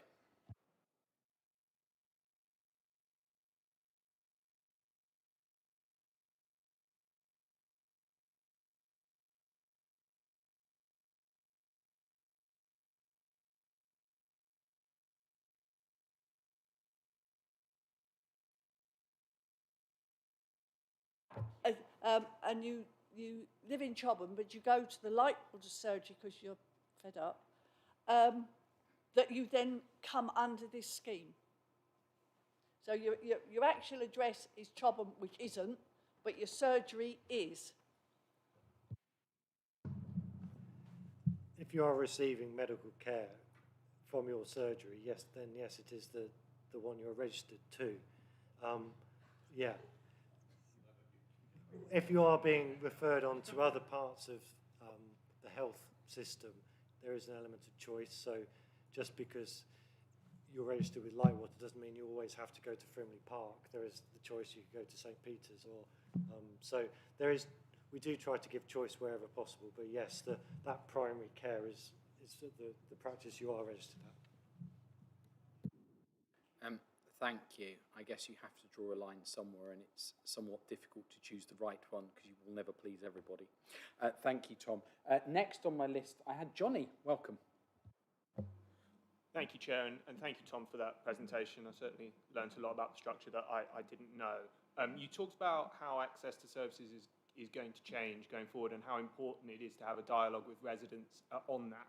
I just wondered, could you explore a little bit more on the mechanism for that dialogue? I.e., is there sort of a formal consultation, or how would a resident go about being a part of that dialogue?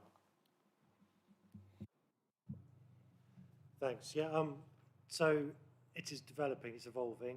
At the moment, we have each practice has a patient participation group, and any patient is able to be part of that. We also, the 7 practices work together as a network, so we have a primary care network and we have a patient participation group for that network as well.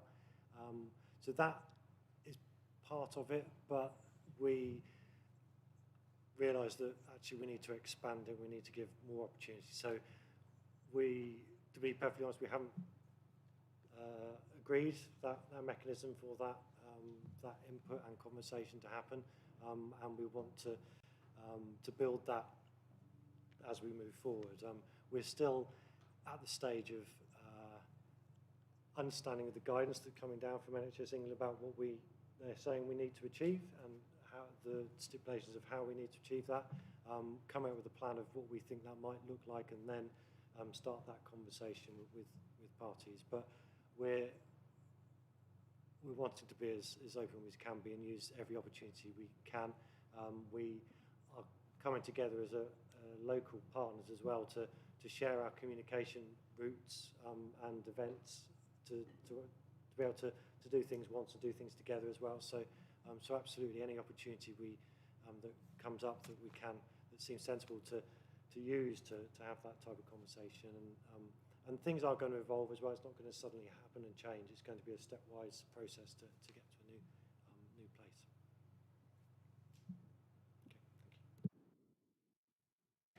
Cliff. Thank you, Chair. I was interested in your looking at the long-term health of people in the borough. What is your opinion, or what are you able to do about the explosion of addiction in our schools to nicotine caused by the practice of vaping? The long-term effects of vaping are unknown, as were the long-term effects of cigarette smoke, until lung cancer came along and was identified by epidemiologists. Are we going to have to go through all that again, or can something be done now to nip this? It's probably too late, in the bud. It's illegal to sell vapes to children, to people under 18, and yet it's exploding in schools. Over a huge proportion of 13 to 17-year-olds have tried it, and it is more so than heroin. What can be done? What do you think we will be doing?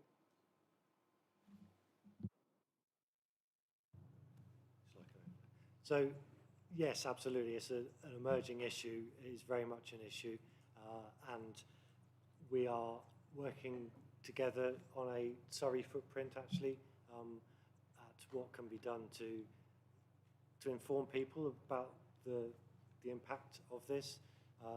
So from a health perspective, and as you absolutely rightly said, that there's actually how people are getting hold of the vapes.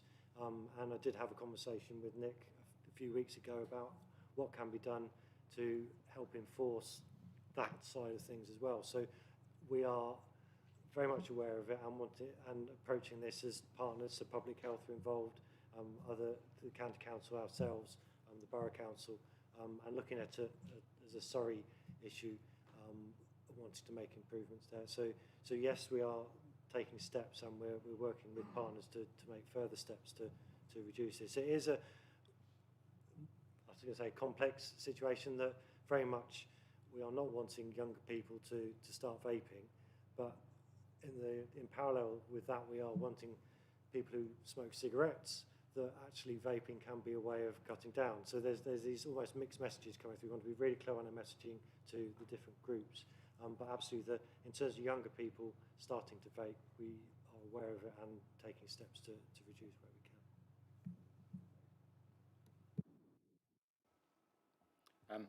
I think there is a loophole where children can get access to vapes legitimately at the moment. I think the Prime Minister's looking to close from a visit to a technical centre, I believe.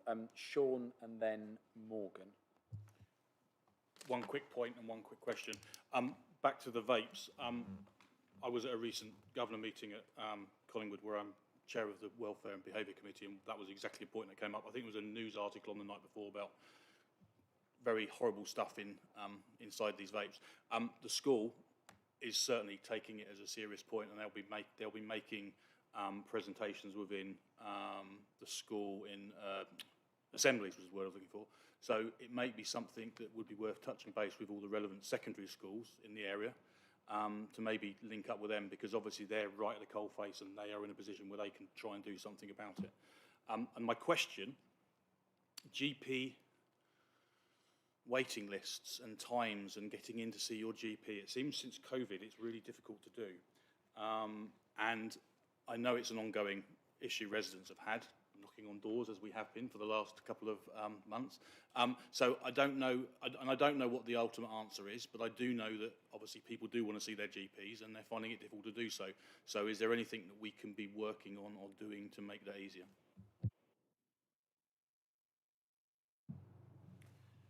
Sorry, I have to see in the back of my head. But yeah, so it is an issue. We've actually put on, I think, about 10% more appointments compared to last year, but there's still, the demand is so much that isn't enough, and waiting times are higher than we would want them to be.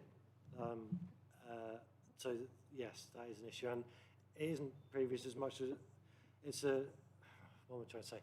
It hasn't been as big a problem in Surrey Heath as it has in other areas historically, but it is a problem now. So that's, yes, we're wanting to do things to improve that. I think first point is it may not be your GP that you need to see, and that's probably one of the answers that we have, that you need to see the right person. And we haven't got enough GPs for everybody to see a GP, and actually they're not always the right person to see. So we have put in roles and schemes so you get to see the right person straight away. So we have first contact physios. So rather than seeing a GP and get referred to a physiotherapist, you see a physiotherapist straight away. We're looking at other types of roles that are available to do the same to ensure that there is that speed. The whole piece of work that we're really focusing on the next 12 months is understanding the best way to access the right care and to ensure that happens in the right time frame as well. Hence there's that conversation of that needs to be had about actually, do I need to see my GP today, or do I need to see a physiotherapist in a week's time, which might be the best thing for me? So it's that type of conversation, the expectations and what we can deliver and can't deliver there. I think there are also other means for people getting the right support. So I've mentioned social prescribers, we're putting other roles in place as well, so you're not even needing to go to primary care for your support, you go direct to a social prescriber. There's other roles as well in the community to help support people. And then actually caring for ourselves is important, and that message is key. There are support mechanisms there. I know not everyone can access websites, apps on their phone and digital, but actually a lot of people can be supported that way, and we now have Frimley Healthier Together, which is a website and app on your phone that is really, really useful for parents and carers of children and young people to actually help navigate where to seek support, when to seek support, and the quickest way of doing that. So I would recommend, using the NHS app. There's the Frimley Healthier Together. So there's other means of getting the right information to get the care and support you need as quickly as possible. So we're looking at different avenues as well. I guess ultimately it's about managing demand and managing capacity. And of course, the thing that's easier in the short and longer term is to stop people being poorly in the first place. So I guess it's that proactive intervention to support people. In terms of the vapes, obviously a particularly nasty side of those is the illegal vapes. And I notice we have a serving police officer with us. So perhaps at the next one, there's an opportune question to ask what can be done there, unless you want to offer any observations now. It's not really an area which has come to our attention. We obviously do test purchasing with retailers in relation to alcohol, and it's certainly probably an area which in the future we'll have some more input and involvement in. Thank you. Thank you, Chair, and sorry again for speaking to the back of your head. Obviously, recently there was the announcement of Frimley Park potentially being rebuilt or whatever the proposal was. I'm just wondering what the Integrated Care Board's role within that process is.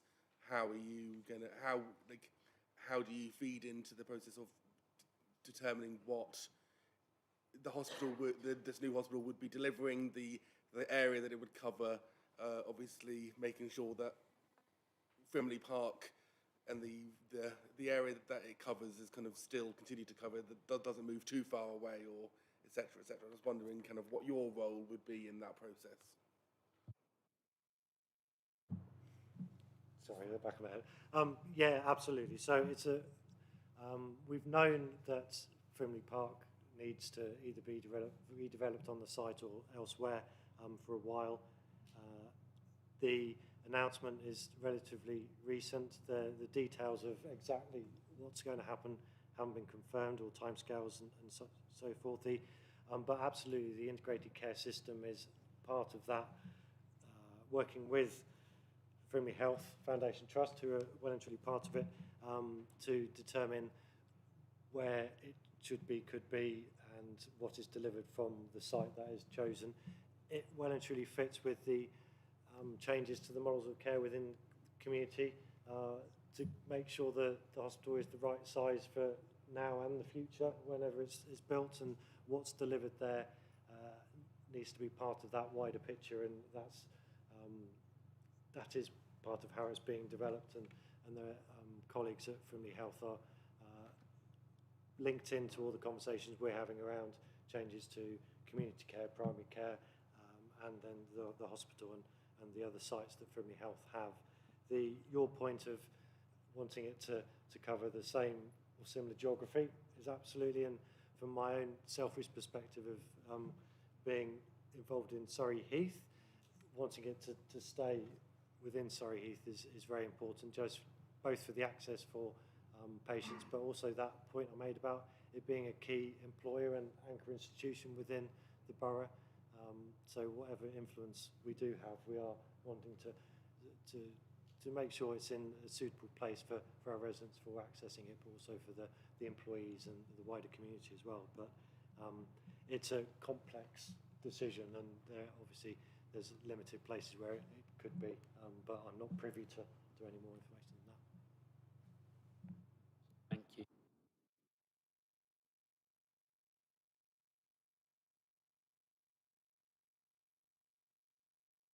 Part of the same point or a new point, Cliff? Okay, Elisa. Thank you, Chair. I just wanted to speak briefly about the befriending service that you have in your plans and in your presentation. I'm involved in a project in my ward, and I've seen firsthand the life-changing impact of effective befriending, which has come through some of the local partners that you mentioned. What I have found when talking to other people, though, is that they don't necessarily know about the befriending service or how to access it. So how can we better promote that really brilliant service to our residents? Thank you. Yes, it is a really beneficial service, and I'll be interested to... So we do try as much as possible to tell people about the service, and certainly every GP practice, the social prescribers, all the other similar roles are aware of it. So I'm open to suggestions of what more we could do, but it's certainly we are making it as accessible as possible and ensuring that all the different people who are involved in people's care know how to signpost to it. It has been a bit of a victim of its own success, and there are probably more people wanting the service than we have befrienders, so we're looking at increasing that. But yes, I'm open to suggestions, to be perfectly honest, of anything we can do to help spread the word. Thank you very much, Tom. It sounds like we probably should have a conversation about how we can maybe encourage people to volunteer for the service as well. Yes, okay, very good. We'll do that. Thank you, Chair. You're very welcome. Excellent ideas. Cliff. Thank you, Chair. It's a question about the new Frimley Park Hospital, but a roundabout one. When the military hospital in Aldershot closed, lots of the military people came to Frimley Park. If you go down there, there are military people, doctors, nurses, everything. If you look at the future, the presence of the army is going to be less in this area. It's less now than it was 10 years ago. Are we still going to maintain the military link with Frimley Park for the foreseeable future? And that includes the new hospital, wherever that may be. Tough question. Is that within your bag, Tom? Would you like to comment? To be perfectly honest, I wouldn't be able to answer that.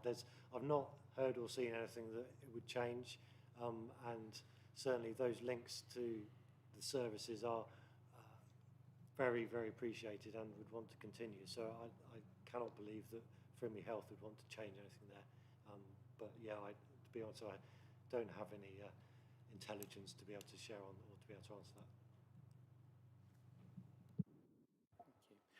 Ladies and gentlemen, people online, does anyone else have any further questions for Tom? No? Okay, Tom, thank you so very much for your time this evening. You are very welcome to stay and hear Inspector Sam Turner. I know it'll be fascinating and interesting, but I do understand if you need to scoot.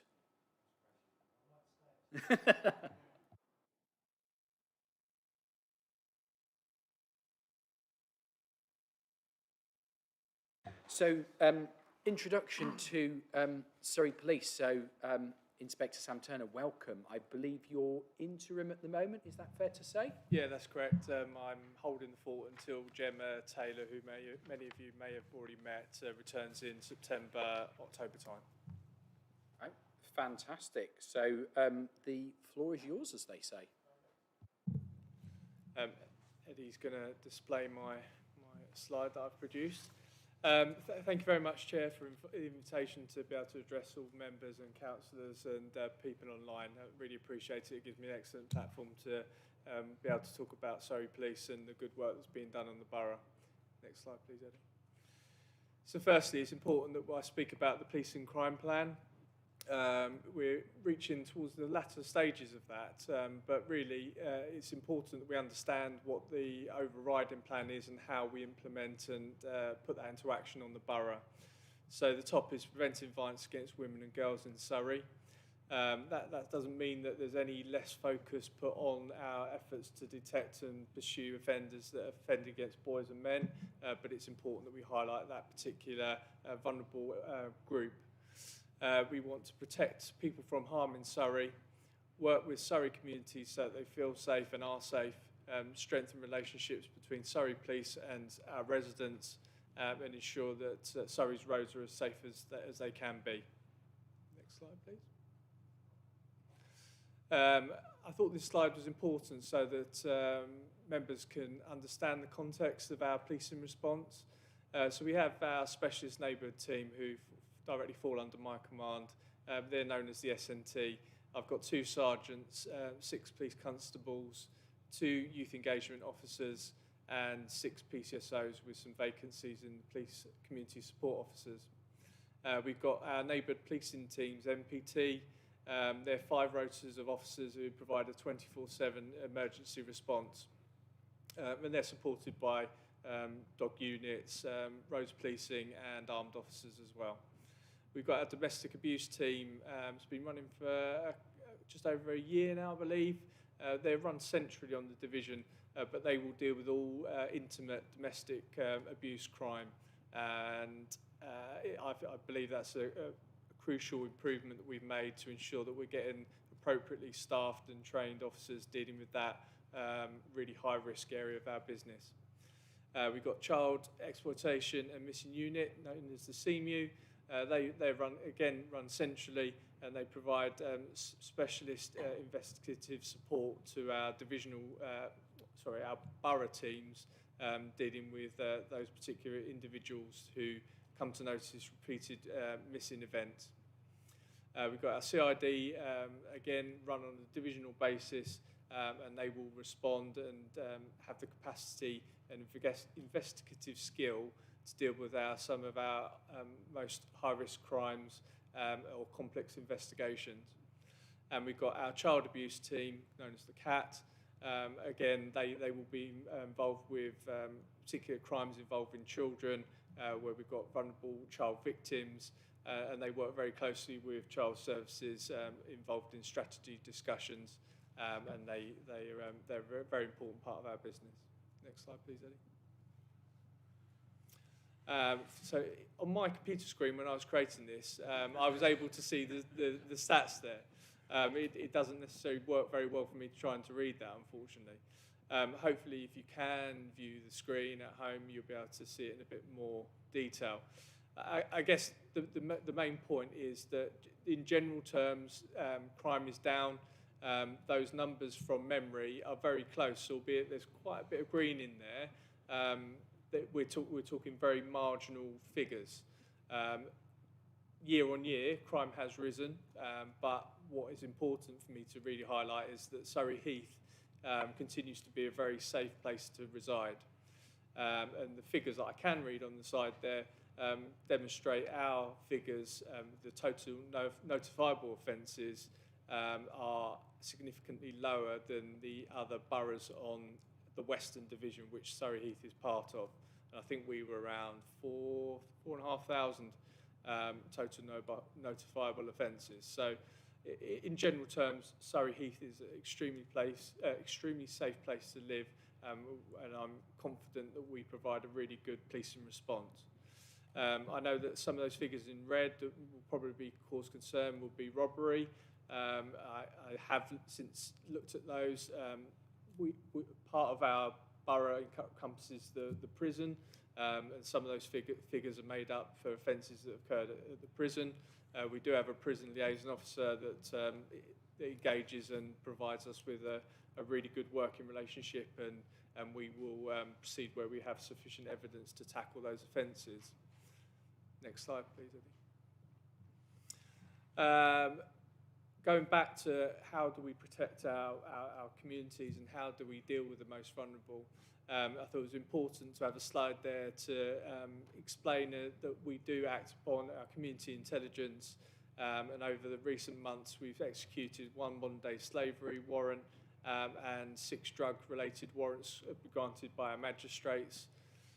Several arrests have been made, and we're really effective on this borough of tackling drug-related crime and violence. Currently, and I'll touch wood, we don't have any active county lines operating in our borough, but it continues to be an area we strive to tackle, because we're aware that if you've got drugs, you've got associated ASB and disorder and potential violent crime. The other part of that slide is really to demonstrate where we do have serious violence, and that very, very sad case where a member of the public has lost their life, that the policing response is really good. We provide appropriately trained officers and have secured a significant sentence there for the offender. Next slide, please. The next slide is to demonstrate a particular area which is very impactful for residents: vehicle crime, theft of people's tools, theft of catalytic converters from people's cars, and we have a borough policing response where my team will look at all of those crimes that might not necessarily be allocated for investigation because of the lack of investigative inquiries, but we will look to pull those crimes together to see if we've got a common trend, see if we can link them to a series, and allocate effective resources to try and identify a suspect and deal with them. Next slide, please, Eddie. This slide really is to demonstrate the scale of the problem, especially with CATCOM thefts. It's a significant area which is not solely a Surrey Heath issue. We see a similar common themes across all boroughs and across Surrey and nationally with regards to that particular crime type. It's fairly consistent throughout the year, but we do work. Sorry, it may be my ignorance, and forgive me.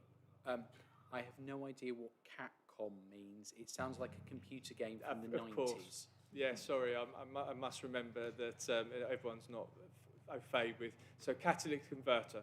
So it's a piece of the exhaust system on a car that contains precious metal, which makes it attractive to suspects to want to steal.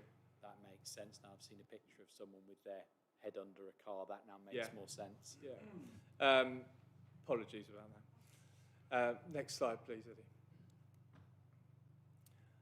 So yeah, we continue to work with our communities to tackle this particular crime type. We have problem-solving work that goes on, and you hopefully, especially at Frimley Park, which is one of our hot spots, hopefully seen some of this signage to raise the profile of that particular crime type. And we're very, very reliant upon our communities recognising when that happens and providing us with sufficient detail to be able to hopefully identify a suspect and deal with them. The slide also speaks about a particular recent case we've had where it was a suspect identified from a relatively small number of crimes. We sent officers out, engaged with our community, literally door-to-door knocking, review of Ring doorbell footage, identified a suspect. Our proactive teams located them just over the border in Hampshire. Within 24 hours, that person was in custody and resulted in those 21 charges, and they're currently on remand We're awaiting sentencing at the court, and hopefully we'll have a really positive message that we can push out to highlight that good piece of work. Next slide, please. This slide is to really demonstrate the different types of antisocial behaviour that get reported to police. We obviously work in a very vibrant, busy town environment, and you'll see that a large proportion of those incidents have occurred in the town centre. We use this data to try and allocate our resources to best tackle those areas of reporting. I know, looking back at the past minutes, it spoke about Street Safe and how it necessarily hadn't been widely adopted on the borough. That in itself has got its challenges, that particular database, because it is anonymised and it doesn't allow you a route back to the person that made the report.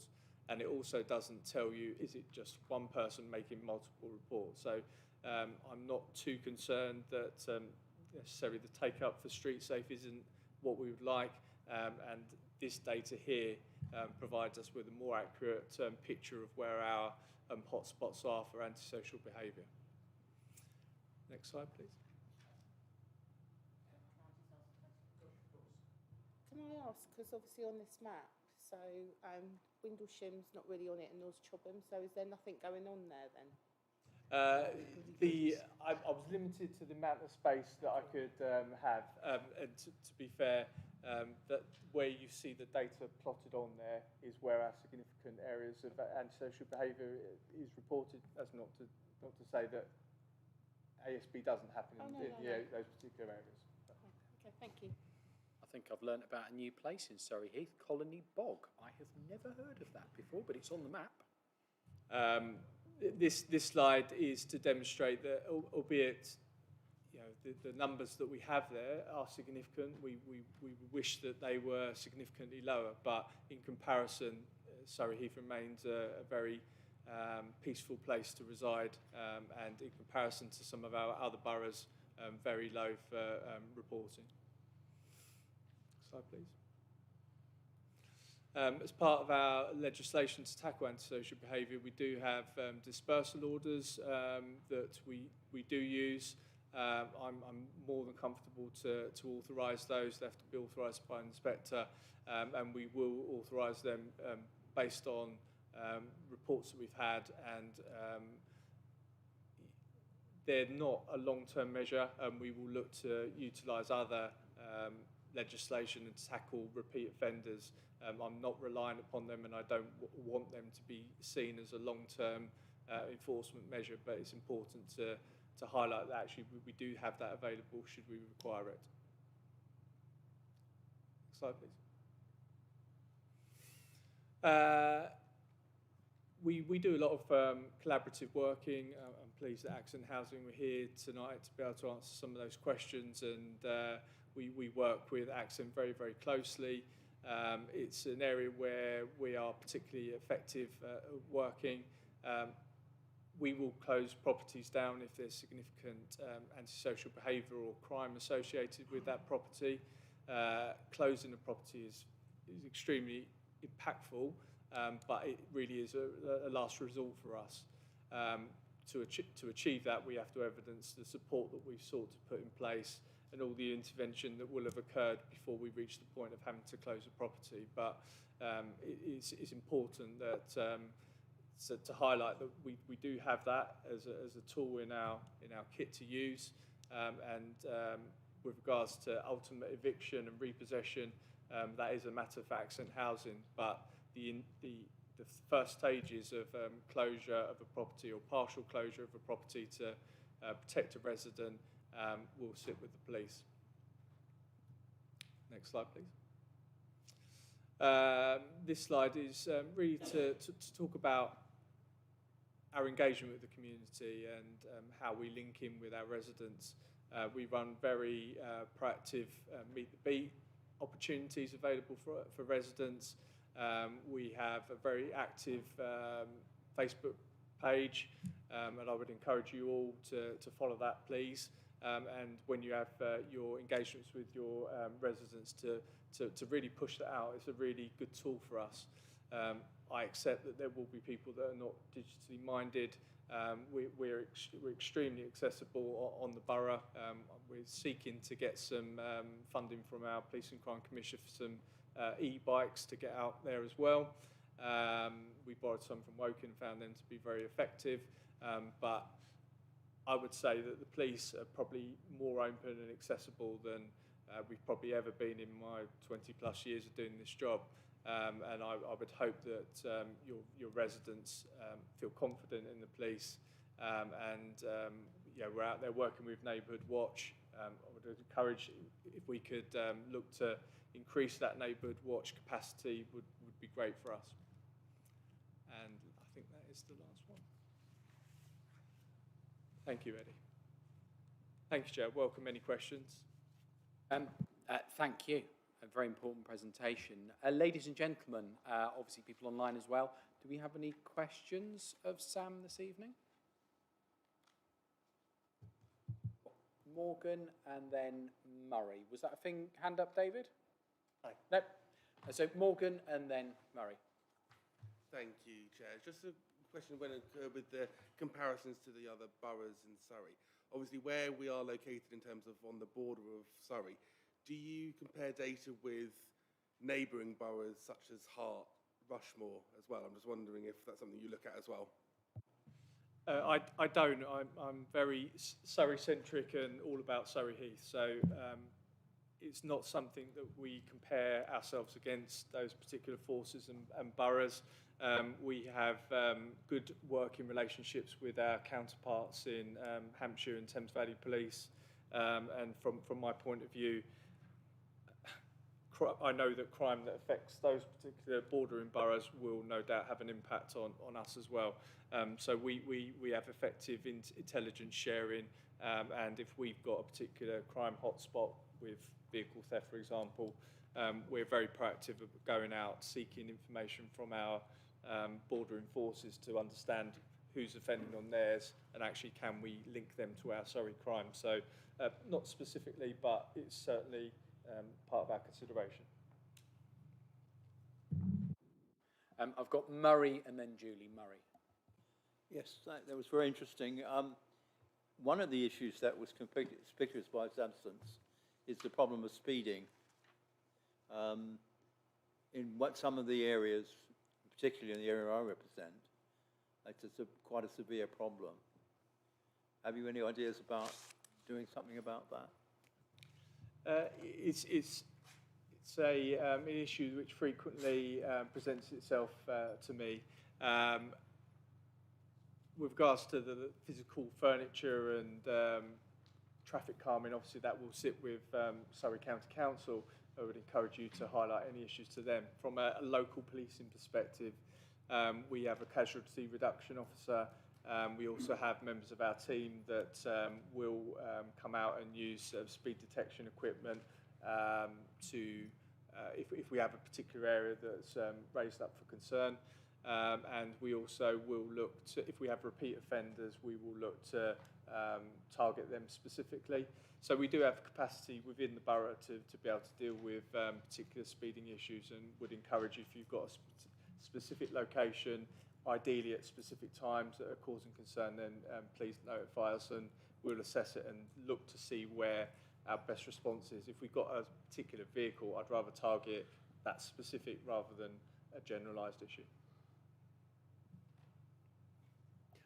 Julie. Thank you, Chair, and thank you for a really good and informative presentation. I'm a new councillor, and that's given me a really good starting point. My question's two-part question relating specifically to fly tipping. Firstly, is fly tipping classed as antisocial behaviour in your applications, or does it fit somewhere differently? Do you want to say that, Sam, or do you want to say that, Nick? I think in my data, I think it's recorded as antisocial behaviour. With regards to actually reporting, I think it generally sits with the council, unless you can advise me otherwise, Nick. If I may, Chair. Yeah, that's completely right, Councillor Hode. Fly tipping is the responsibility of the Borough Council where it's on public land, and the responsibility of the landowner where it's on private land. But clearly we do work with the landowners to try and identify a perpetrator and assist with removal where we can. But yes, it's a Borough Council function on public spaces, and through our partners, Amy and our corporate enforcement team, we clear and investigate that. Thank you. And that sort of is the dealing with it once it's happened problem. Do we have a reasonable, to pardon the expression, good cleanup rate actually of finding the criminals that do this, or do we sort of have to accept that it happens and it's hard to stop and our job is to just sort it out afterwards? And is there anything that as councillors we can do to give our residents pointers on how to avoid fly tipping happening or increase the chances of the culprits being caught? Nick? Thank you, Chair. So we try a number of different things. In relation to our work with Amy, when they collect, they are asked to gather any evidence on our behalf, and clearly we will then investigate on that basis. If the public come forward with information about fly tipping, so if someone has been witnessed fly tipping, or they find evidence or information within a fly tipped tip, apologies, then clearly we'll investigate that too. We also have deployable CCTV. We have 4 pairs of cameras that we can deploy around the borough now. What we find with those is they actually do dramatically improve the level of fly tipping to 0 within a surveyed area. It's very much in its infancy, so we don't know whether that is displacing the fly tipping or actually resolving the issue. But really the best thing is prevention. We try and educate as much as we possibly can. We would encourage anyone who witnessed fly tipping to give us the information, but clearly in some instances people are very hesitant to come forward and provide a statement, which is really what we need. And do we as a council license people to clear stuff? I know just from personal experience trying to get some stuff sorted at my mother's out of Surrey Heath, it was really hard to find out who was actually legitimate license to clear this stuff and who we just didn't know. Is there a way we can guide our residents so they can be more comfortable with who they're choosing to clear their rubbish? I think we're perhaps moving away from the police angle. So okay, yep. If perhaps Nick, if you could come back to Julie. And that's absolutely fine. Yep, I'll follow up on it separately. Thank you. Really important point that Julie's raised, and it's certainly something I don't know the answer to either. I've got Sean, and then I've got Dr. Kang. Sean. Sam, thank you for your presentation.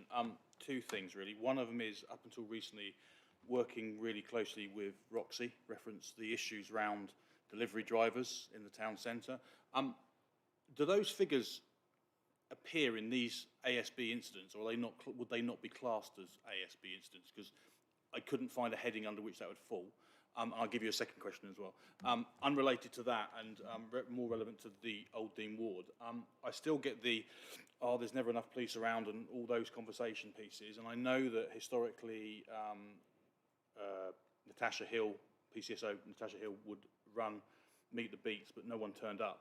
So there needs to be a way for us to engage with those residents to make them aware that if they, having spoken to predecessors of yours, if they don't report it, obviously it's not on your information and you're not going to start following up on the weed being smoked in the park, etc., etc. So is there another way we can look at that to try and engage with the residents? Because I think the reason they switch off is because they believe that there's no point doing anything because it doesn't happen, but I know if it doesn't happen, it won't happen. So I know it's a difficult one to answer, but I wonder if you've got any feedback on that. Just before we go on, just touching back on fly tipping, from my point of view, that if there's a fly tipping crime in progress, please report it. Please report it to the police. I don't think it's.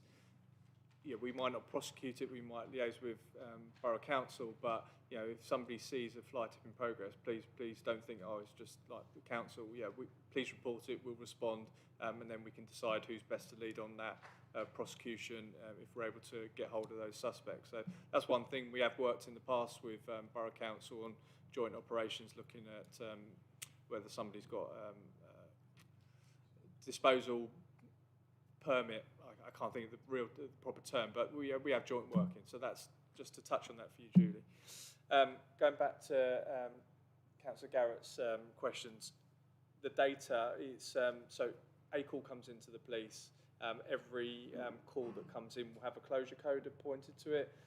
Dependent on how the operator sees the information will depend on the closure code. So to answer your question, I can't with confidence say whether that would include some of the town centre delivery driver issues. It's possible that it may have been closed as an ASB linked to like nuisance vehicle crime. Yeah, so it's hard to say. I know that Roxy does a lot of really good work, and she continues to be a really strong member of the team in the town. With regards to that community issue, and it continues to be a problem. People think, oh, I've reported something, but nothing's happening. And we're really in that catch-22 position of saying, you know, you need to report it, but we can't always communicate where that information goes. And it's not until, you know, X number of months down the line that a warrant's conducted that people think, oh, actually, maybe I did, maybe I was part of that. And we try and communicate that out, that, you know, we've done warrants based on community intelligence, and without a doubt, unless we have that reporting, nothing will get done, because, you know, how's anybody meant to deal with anything unless they're aware? I know that the 101 service is not always the best route to take. We would encourage people to online report. It's a far quicker route into us. The end result is the same. It just means someone doesn't have to wait on 101 for potentially 20, 30 minutes.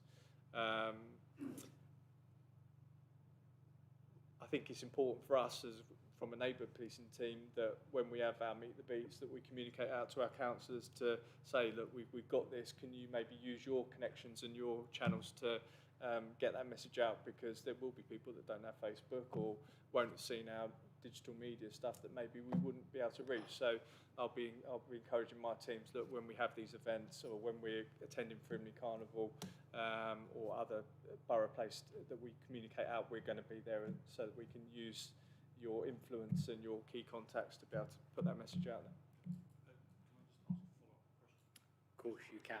Of course you It'll be can. really quickly. I know Natasha's mentioned before the Facebook page and Surrey Heath Beats chat, and being in a position where you can, or say, report loosely information on there. Is that, because I think the biggest issue people have is, and having done it myself, I know it's a pain.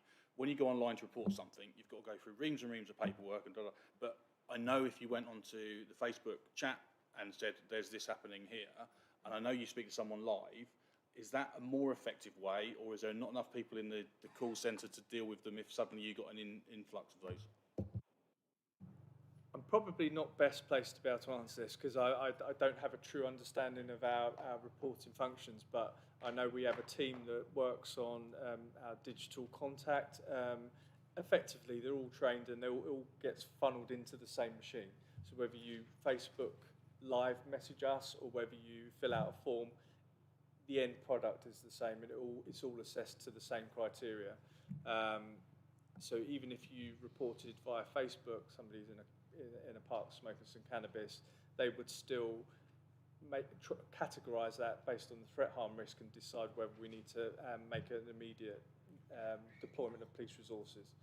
It's really difficult to be able to give a definitive answer, but effectively the policing response is always, is somebody at risk here and now, and what's the degree of the reporting. So it's really important that when residents make that report to us, that they communicate as best as they can what's happening and who's at risk. Thank you.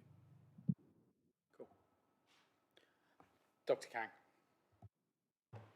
Do you recall financial scams like card cloning or loss of cards, doorstep deliveries and things? Is that on an increase in this area? Or?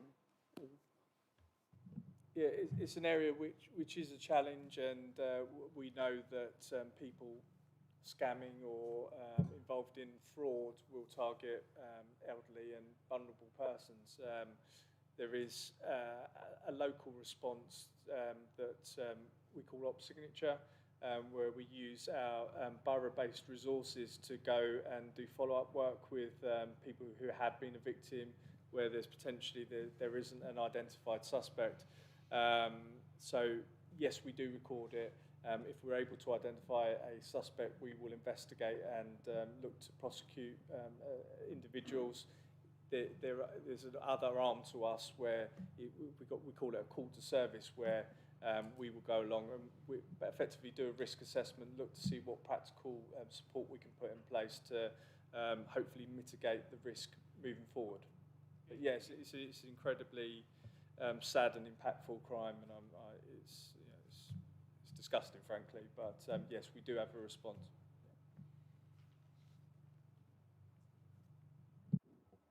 Thank you. I guess I get to ask a question now, Chair's prerogative. So the first one on that penultimate photo montage, it was really reassuring to see Surrey Heath Neighbourhood Watch support group there. It's such a key part of what I call the wider policing piece, which is the prevent piece. So it's really good to see that in your presentation and highlighted, which is fantastic, and thank you. And thank you also to all those working with Neighbourhood Watch to help stop situations getting as far as the police by enabling people to prevent crime. That's a really, really important thing. One of the things I'd just like to highlight, but not necessarily get into the weeds of this evening, there's a couple of roads in my ward that suffer immensely from parking challenges. Evergreen Road, Chobham Road and Upper Chobham Road. And I know residents have been fighting for 5, 6, 7 years now to try and get some support. So I think it would be great to have some engagement between the appropriate authorities in terms of the civil piece, but also from the policing piece, because there's a blend of them there. And it would be nice to try and work with the residents there, try and take some of that away. Some residents are penned in for an hour and a half in the morning when they should be able to get to work. And that's obviously quite serious obstruction. And you'd never get a fire engine up there when that happens. So it would be good for you and I to have some dialogue and meet with the residents to look to try and tackle some of those issues. I'm not necessarily looking for a detailed response now, but it's one of those ones that's been going for sort of 5, 6, 7 years, so I'm told by residents already. Yeah, parking along with speeding is another it's another area that comes to the police. We will deal with that parking which is dangerous. That's our remit. You know, is there an obstruction? One, is that parking particularly causing a danger? Yes, we will deal with both of those.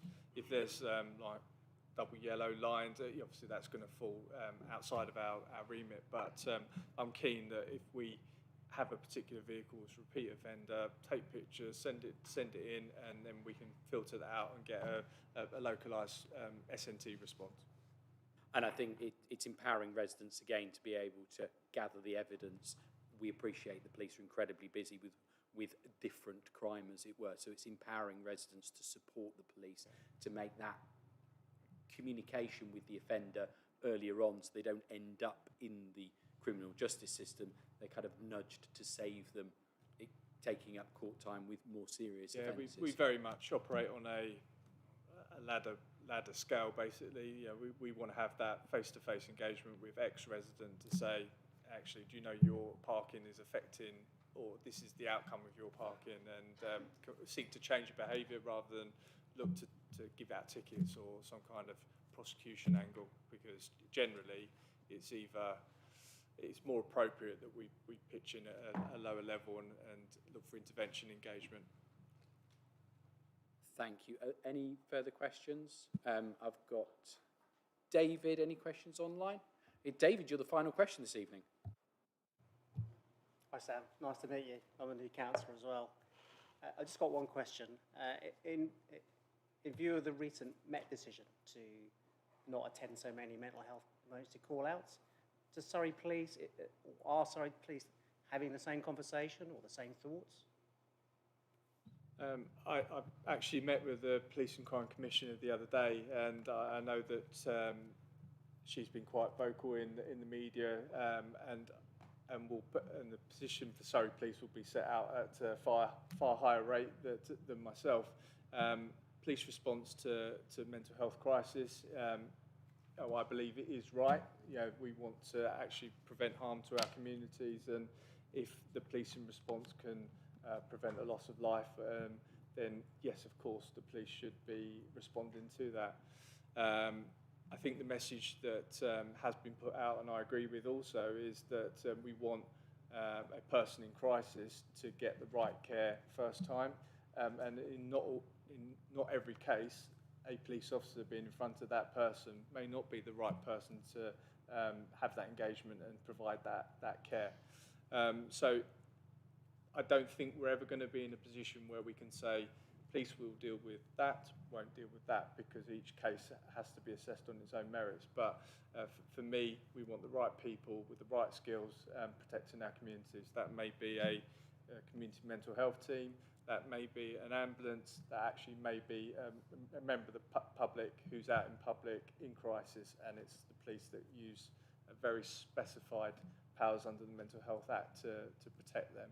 So I don't think that there's there can never be a simplistic approach of police won't go to mental health jobs, because actually I don't think we'll ever be in that position. We just have to receive the information and then make an informed judgment as to whether that is a policing response, whether it's a healthcare response, or whether it's a combination of the both. So I don't know whether that answers the question. It's a very difficult area to No, I don't think. I don't. Yeah. I don't think there can ever be a simplistic response, and we would have to just look at the information and then do our best to provide the right response. Thank you. I think it highlights the pressures that various of our public sector organisations are under. Obviously, you know, I've seen examples of police with an individual for 10 hours.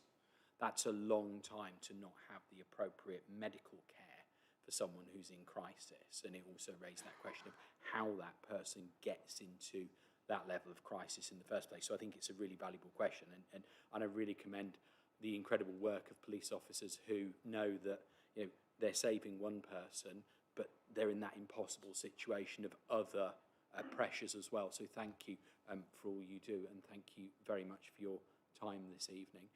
We're into the pleasure. Thank you. Thank you very much. We're into the final part of the agenda, which is the External Partnership Select Committee work programme. You're very welcome to stay. I cannot predict how long this agenda item will last. Does anyone, members of the committee or members of the public, have any questions on the work programme? Okay, I'm assuming then we can agree the work programme. That's wonderful, thank you, and close the meeting. Thank you very much, everyone, and thank you for supporting me.